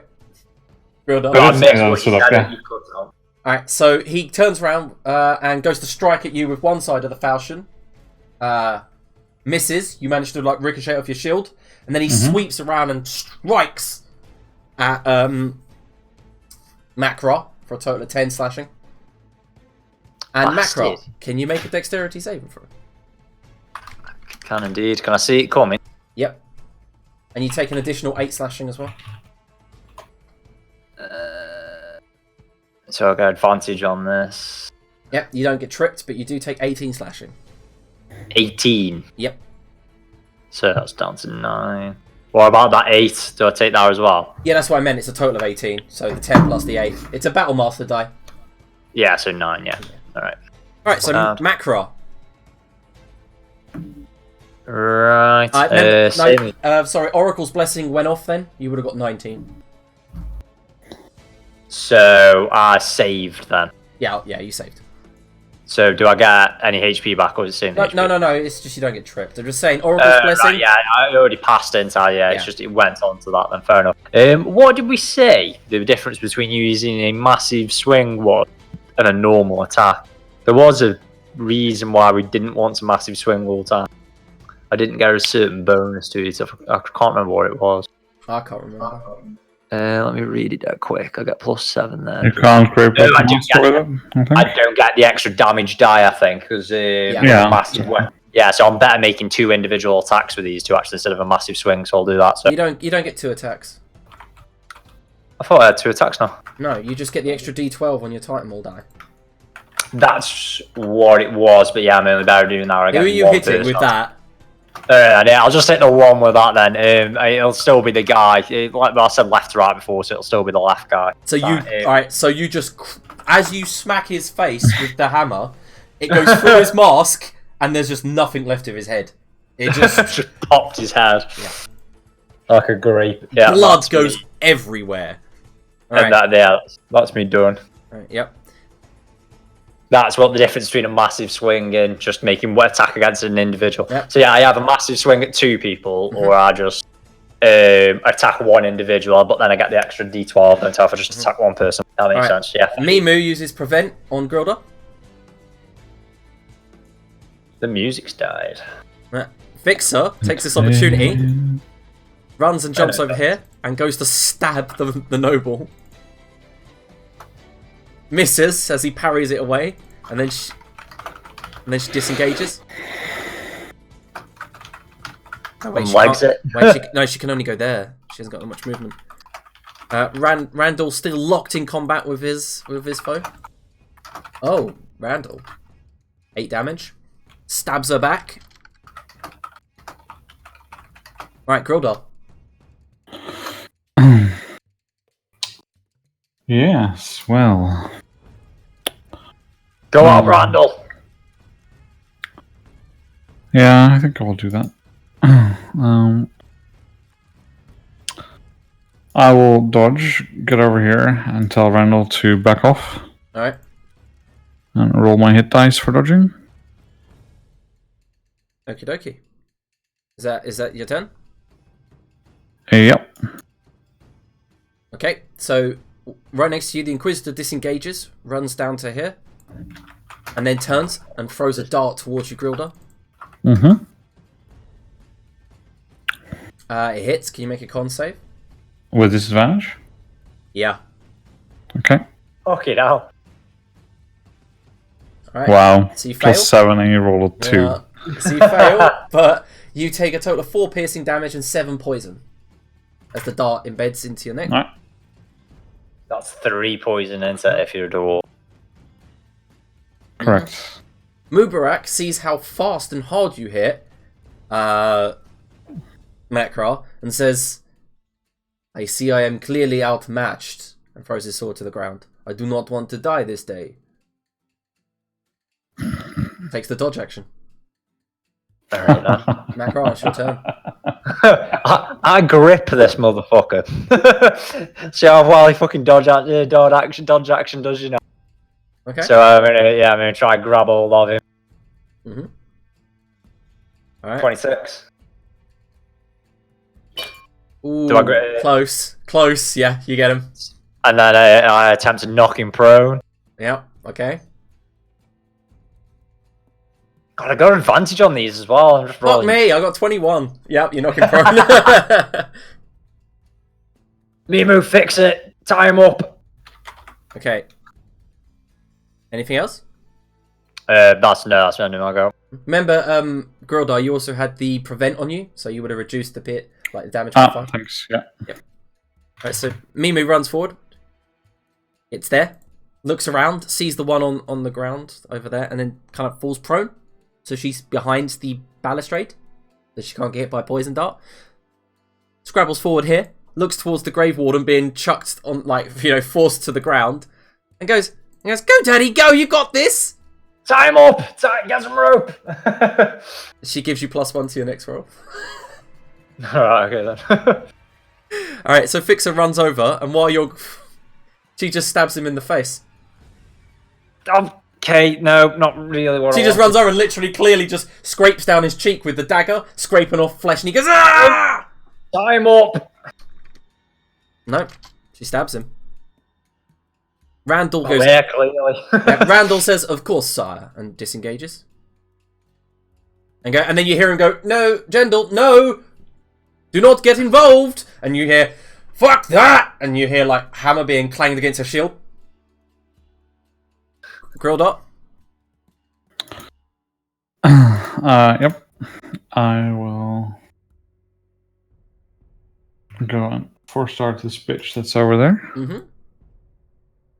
I'll try to get away. Jesus Christ, my rolls today, honestly. Alright, so it like ricochets off of her buckler. She tries to turn to block it, and it just like skitters no, across. I'll just run over here. Alright, let's see.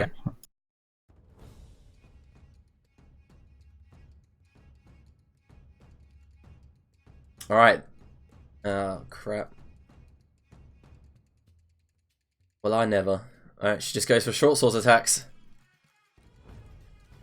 You manage to block the first one, and then she comes in for the second, and you manage to just, like, you know it's going to miss, but just scrapes across the side of your armor with some sparks. Mm-hmm. Alright. Alright, can you make an athletics check? She's trying to grab me. No, I'm talking to Macross. Oh, sorry.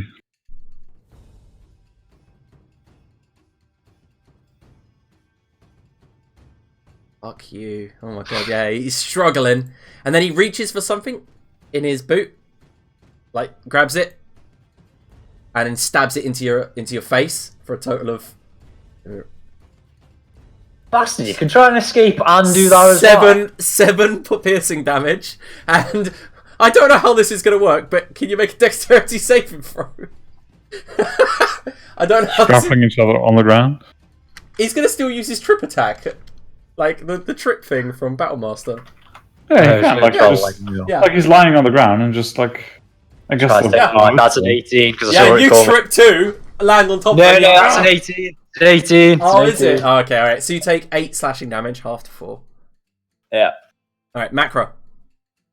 I use my free. I just drop my Titan more, so I've got another hand free, and then use my free item interaction. I get my rope out, tie the cunt up as my action. Alright, let's just make one last athletics check to see if this goes through.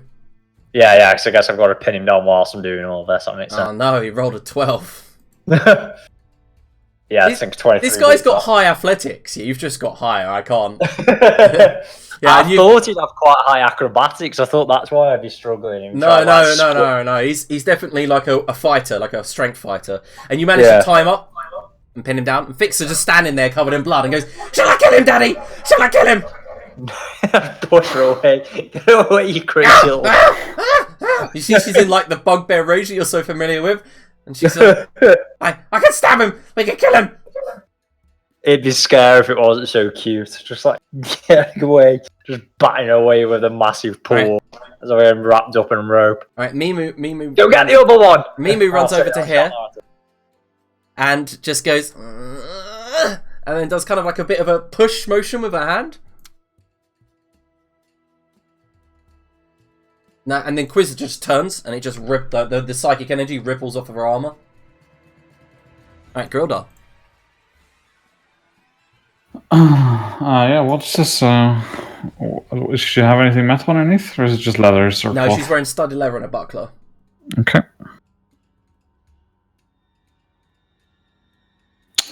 Well, see you next week, I guess. Yeah, the force dart just hits your fountain, just like splush. Right, she bonus action disengages, moves over to here,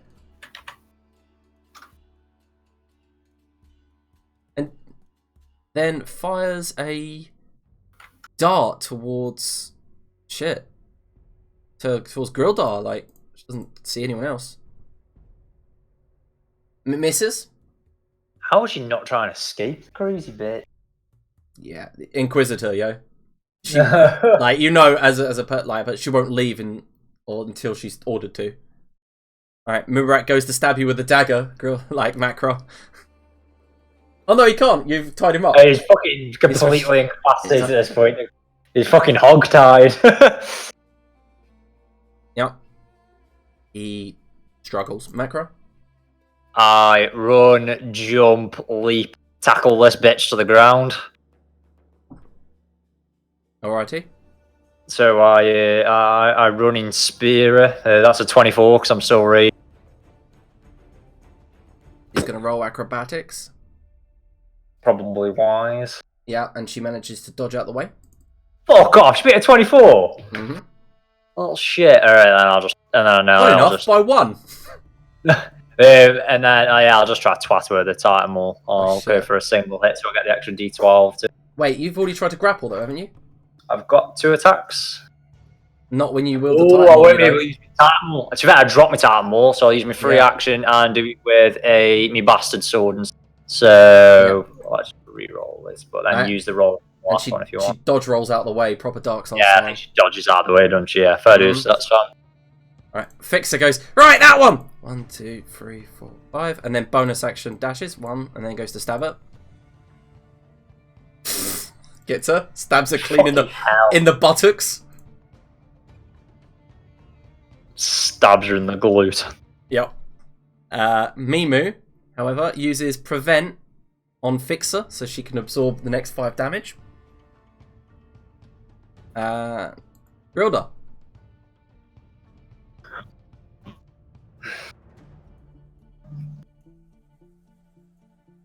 I think you're muted, sir. This is correct. I'll catch up with her here. And I'll 4-star her again. Oh, Hitting this time for 13 damage. Alright, 13. Yeah. Hits her in the gut. Immediately, as it hits her in the gut, there's a massive hole. Blood begins to spill out. Intestines begin to fall. Anything else? Nope. Alright, she bonus action disengages. And then hurls a poisoned dart towards Macro. Missing. And stays there. Macro. Tackle this bitch again. Oh, come on, card sheet load. Load. I got a critical. She managed to dodge out the way. Oh, you fucking little shit. Half pirouettes out the way, like when someone tries to aggravate a ball. I'll try to take a leg going the other way, and knock her prone. That's shit. Now you do. You can grab a leg and she goes. That's awful roll. Yeah. The Mountains of the Viper style. You just grab the leg and throw her. Yeah, just knock her prone, and then she's just prone at the moment, nothing else. Yep, and Fixer comes. Gotta fix it. Yeah, and she leaps on her chest, goes for a stab. Yep, and finishes her off, stabs her clean in the skull with like a thunk, like a skeletal crunch. She rips her dagger free. Alright, that's combat over. God, you two are scary. Right, let's dispose of the bodies. I'm acting quickly whilst I'm still massive and I can move these bodies around like Mubarak's like shouting. He's like... I'm just going to move over here and cast a live thread on him so he doesn't try anything funny. Okay. Alright, he's just like, you are all dead. You attacked the God King's Inquisitors and one of his nobles. Hanging from Kusen Bridge is too good for all of you. I think you attacked us, but yeah, probably still the same applies. Let's get rid of these bodies. I mean, we'll move them all into the house to prepare to be disposed of. Yeah, Jendel arrives a second later, Grildar, and is like, what's going on? And she looks down and sees Grave Warden, and she goes, Grave Warden? What's happening here?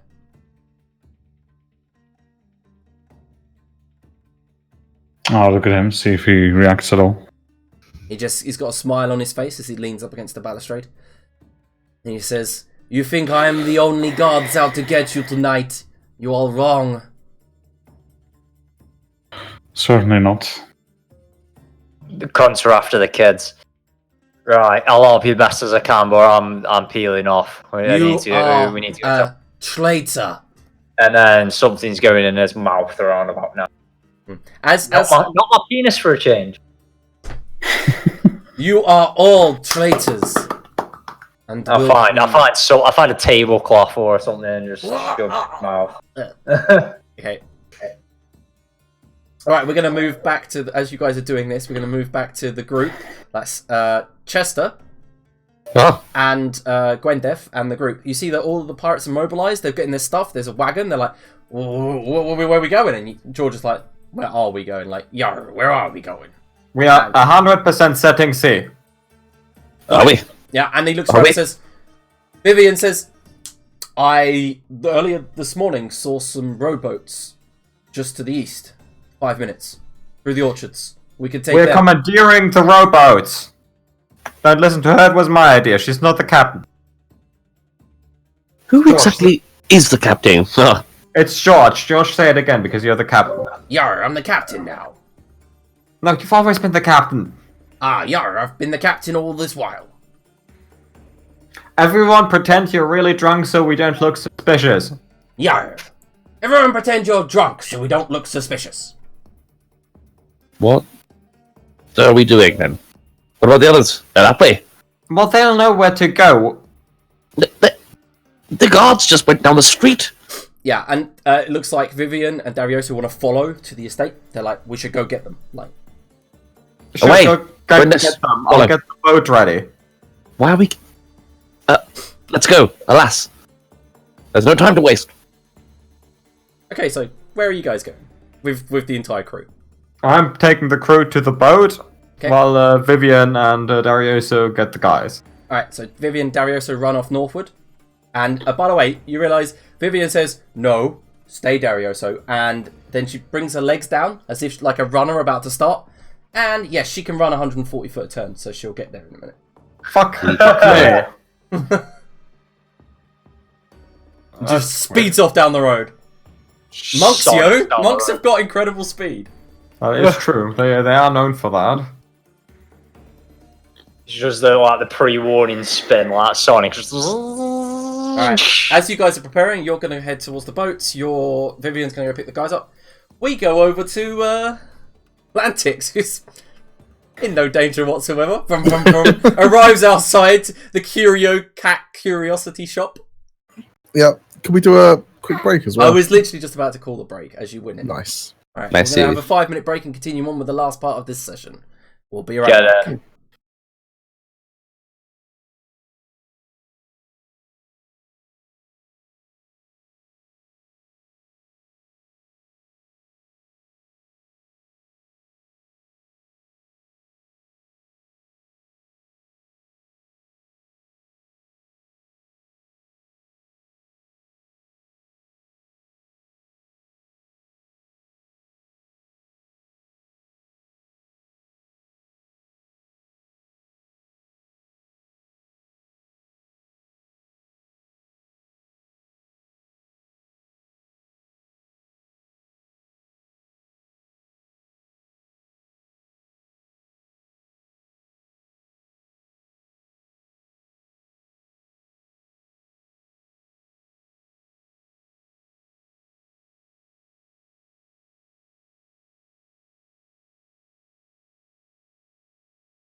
Right, we are back. All right, so guys, we have ended the last part of the break with Lantix about to arrive at Grandia's Curio Cat Curiosity Shop, which I keep forgetting the name of, even though it's my own game.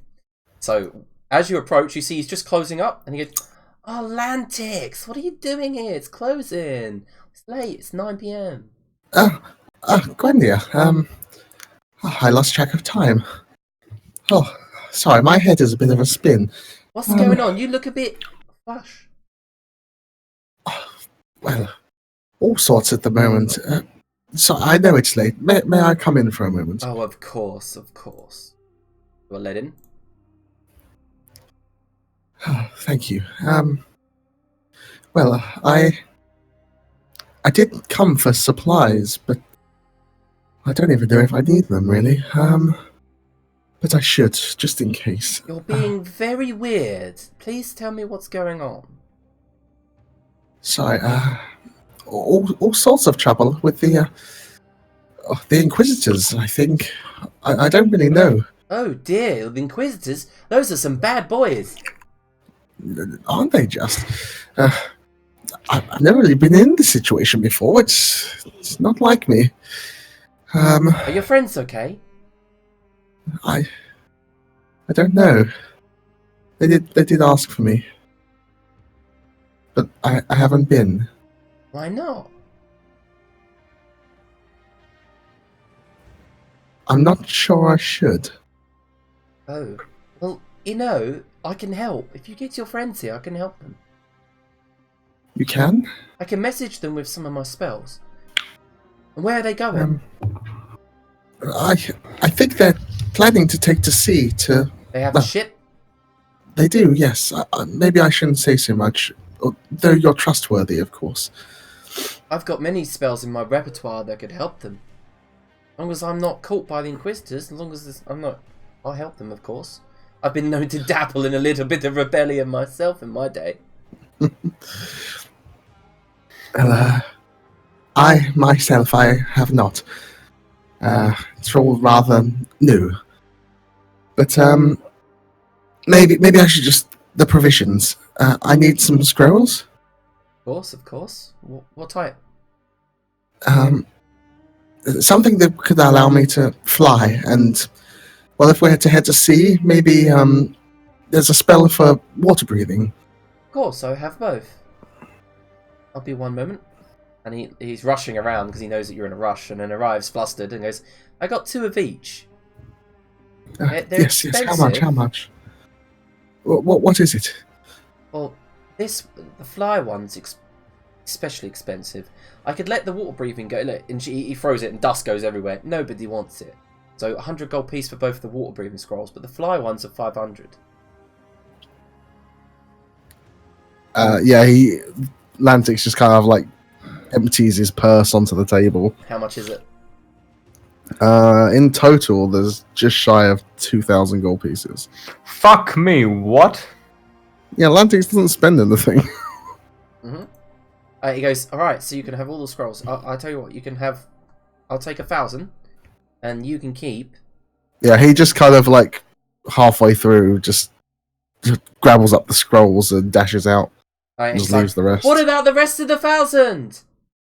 Oh, and you're gone. And he goes, Yeah. "I'll keep it in a piggy bank for you." And you rush out. This is like a nice shopkeeper. Fuck me. Right, and as you rush out onto your speed cycle, I'm assuming you then put the scrolls in and just... Where are you going?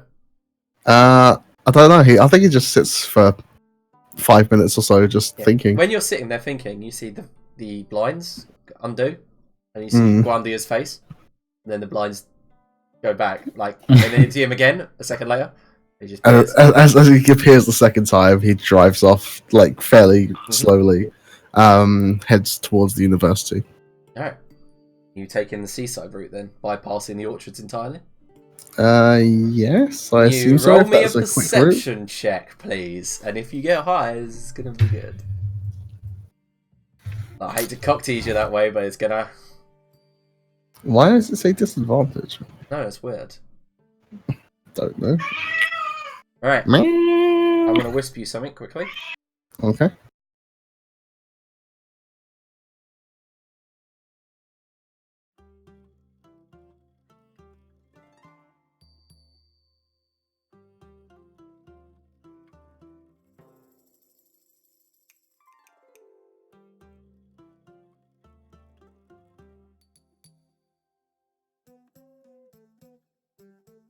Okay, so you see this from the vantage point of of the cliffs as you're driving along. Okay. He spins the bike 180 What, back? Oh, okay, yeah. to what's his face's shop. Gwandia again? Yeah. You head back to the Curio Cat. I'll just ask him to send the message if he can with one of his spells with the remainder. I'll just whisper the message. Alright, cool. He's like, I knew you would be back. You looked very disturbed. And as usual, there's like a dozen cats outside the shop meowing, purring. Alright, so what is the message? I'll unmute myself then, shall I? No, at that moment, Grildar, in your head, just at that moment, Vivian arrives, speeds through the door, and in your head you hear, Grildar, it's Gwandia, on behalf of the little one. I've been told to tell you, they're coming for you, and I'm sorry. Who's coming? Remember, it's a message, you've got 20 words and that's it. 25, sorry. Yeah, I didn't know what kind of spell it is. I don't understand in your head. So I just asked. Yeah, you've been sent ascending. In your head, you know that you can only reply with 25 words. But the last one is kind of like a 3 seconds like silence, and then he says he's sorry. So. Who's coming? Lantix, who's coming? I can do this 2 more times. Come on. Lantix went shortly after. Oh, okay. And he's like, then Grildo, you get a message. Lantix isn't available right now, but you can leave a message after the beep. I'll tell you to fuck off, but that'd be rude, but thanks. You don't get a reply after that. Right. Okay, so we'll jump. Vivian bursts. So I'll I'll tell everyone that Atlantic says that he's sorry and that people are coming for us. So I think we should leave. We don't have time for that. Grildar, kids, and she ushers you forward. Macra, come on, we've got rowboats waiting for us. We're going to go straight to the schooner. Yeah, well, just make sure to bring the Inquisitor. The Inquisitor. You're bringing the noble son. Mm-hmm. You bring a Mubarak. Okay, so you shove her. Oh yeah. So Macro, you're muted, Curtis. He's not muted. He's just silent. I think your cable might have fallen out the back.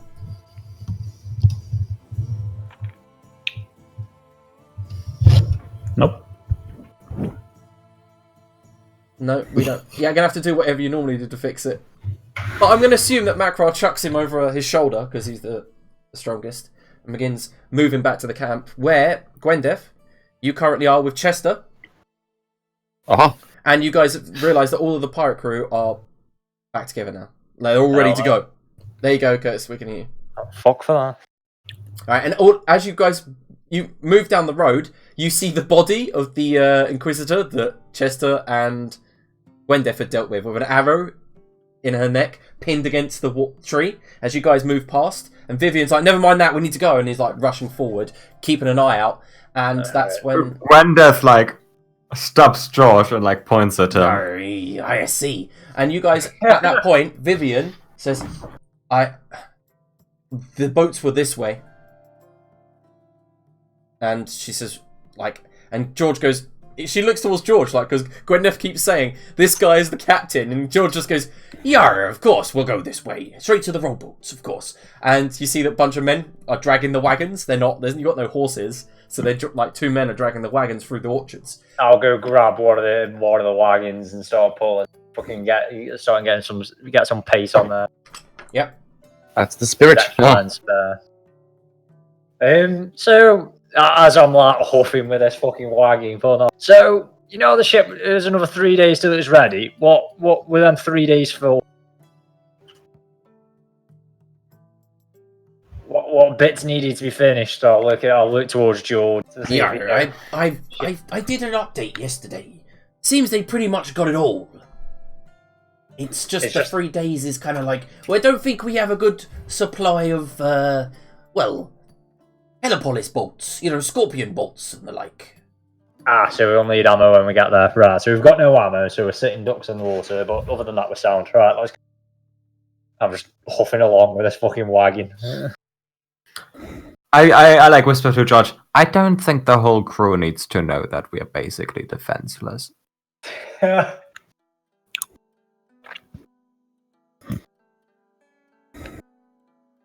George has been very quiet today. Yeah, I'm pondering.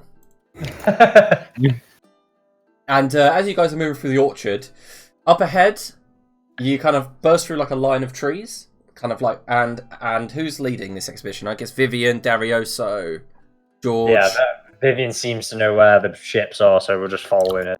And as you begin, there's a pathway lined with old stones, like an old flagstones, to lead you up. And it's dark, and up ahead, then lights light up the road, some 60 feet ahead of you. And you see probably about 30 Hound Guard blocking the road. And as you go to turn backwards, you see there's like wagons in your way. And George just immediately goes into captain mode, like as if it just was on a boat. And he goes, "Yar, brutes up front! Pistoleros behind me!" And he looks and goes, "Crew, left and right. Vivian, middle." He goes, "Darioso, do your best, get up front." And then he draws a scimitar, and he goes, "Nathaniel?" And Nathaniel goes, "Of course." He goes, "Do what you do best. And Frank, behind me." And we'll drag you over to this map, so you can then place yourself in the line. Squeaky bum times. We are proper fucking active rebellion. Alright, so first of all, we'll do some introductions to the characters that you have never seen before.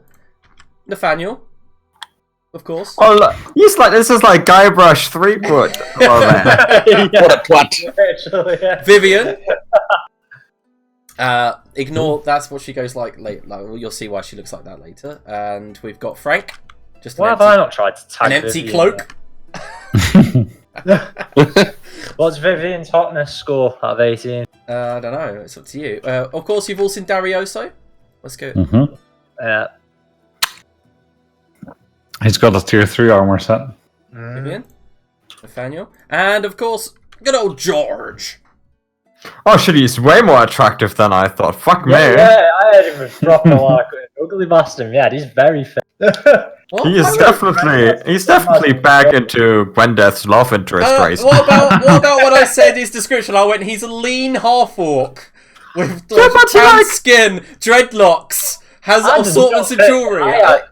I had dead short orc with a proper beer belly in my head. How did you picture that? Because he sounds like that. This whole time I had, like, if you've seen Treasure Planet, the main bad guy from Treasure Planet.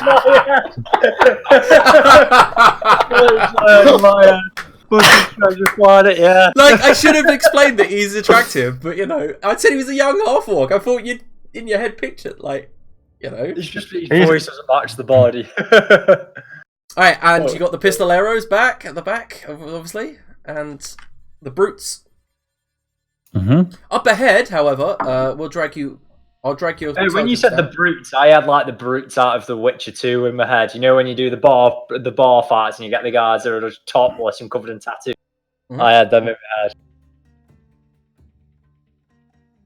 Right, Fixer and Mimu jump in the cart, and they're guarded by the crew that aren't combatants. You know, the ones that I said that don't fight. Mm-hmm. Yeah. Place wherever you want to be in the battle line.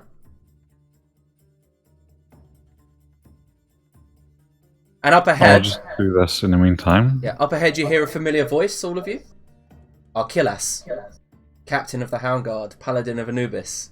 The one that you had met earlier in the day, Gwendeth and Macra. And he shouts, "Traitors! Halt in your advance." I'm sorry, sir, but they don't call me Gwen Life. Do any of you wish to come forward and treaty? Or is it to be blood straight away?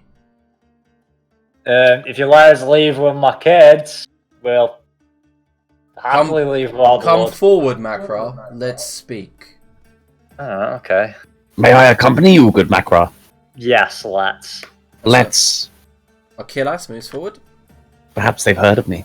And at the moment, his girlfriend, the one that you had convinced to attack him in the arena, approaches behind him. And as he stands there, he nods. He says, "An arrest warrant has been given to the Hound Guard for you, Macra. For you, Chester. For all of you." What did I do specifically? Yeah, that didn't mean him and Macro do it at pretty much the exact same time. Just shush Gwendif down. It is, of course, a good point to know what one is being accused of in these dire times. Achilles has his longsword in hand, by the way, and his shield out, but he's not making any kind of like threatening moves at the moment. And he says, "It doesn't matter what you're being accused for. It is enough that the Blood Knights have put down an arrest warrant. What more would you like me to say? You come with us. It's Macra and his family, Chester, Grildar, and Gwendef." What? I'll take another half step towards him and go. We well know what the arrest warrant's for, and I think we all know it's bollocks. But that doesn't matter one way or the other. Even if they were just arresting us, let's Very true. let's not spill the blood of both sides here. We've got a lot of good men on either side. Let's not throw them senseless into death. Macrar is correct. I think for all I've done for this city, for the time I've been here, I think you missed us on the road, and we'll be out of your hair. You seem like a reasonable man, Achilles. Look behind you. There are some seasoned warriors in our midst as well as yours, and it will be a shameful loss of life for this to continue in the course of which it is going thus. You do see there are... So, and then in a raised voice after he says, I was like, "So what say you? Do your man die senseless today, or do you let us pass?" At that moment, two Inquisitors step forwards, and you see Achilles eye them either side, very kind of like warily. "I cannot budge in this, I'm afraid, Macra. I can promise there will be as much mercy as I can give. What about you, Grildar? You plan to go traitor? I did not betray anyone. You'll The Empire has betrayed me. Well, that was a I'll give you inspiration for that. That was a fun fucking Arnold Schwarzenegger action movie line, that was. It was. You taking inspiration for that? Jesus. Went real Liam Neeson as well. Yeah, he did. "So be it," says Achilles. "I cannot balk on this." And then he says quietly, "Not with the Inquisition." I have a proposal, of course. "You shut up," says Aobi in front of him. "You're the one that caused us all to lose all our glory in the arena." You have heard of me. Don't sacrifice your good knights then. Let's Inquisitors into Inquisitors to us. We'll match it. We'll make it a fair duel. You want a one-on-one? We'll do trial by combat. No, it doesn't have to be one-on-one, but whoever wants to match us from your side, don't sacrifice your own. Behind him, the guards let out like guffaws, titters, they all laugh. And he says, "No, Macra, I think we've spoken enough. Return to your lines." I have a suggestion, Achilles. About what you just said. We could fix that problem for you.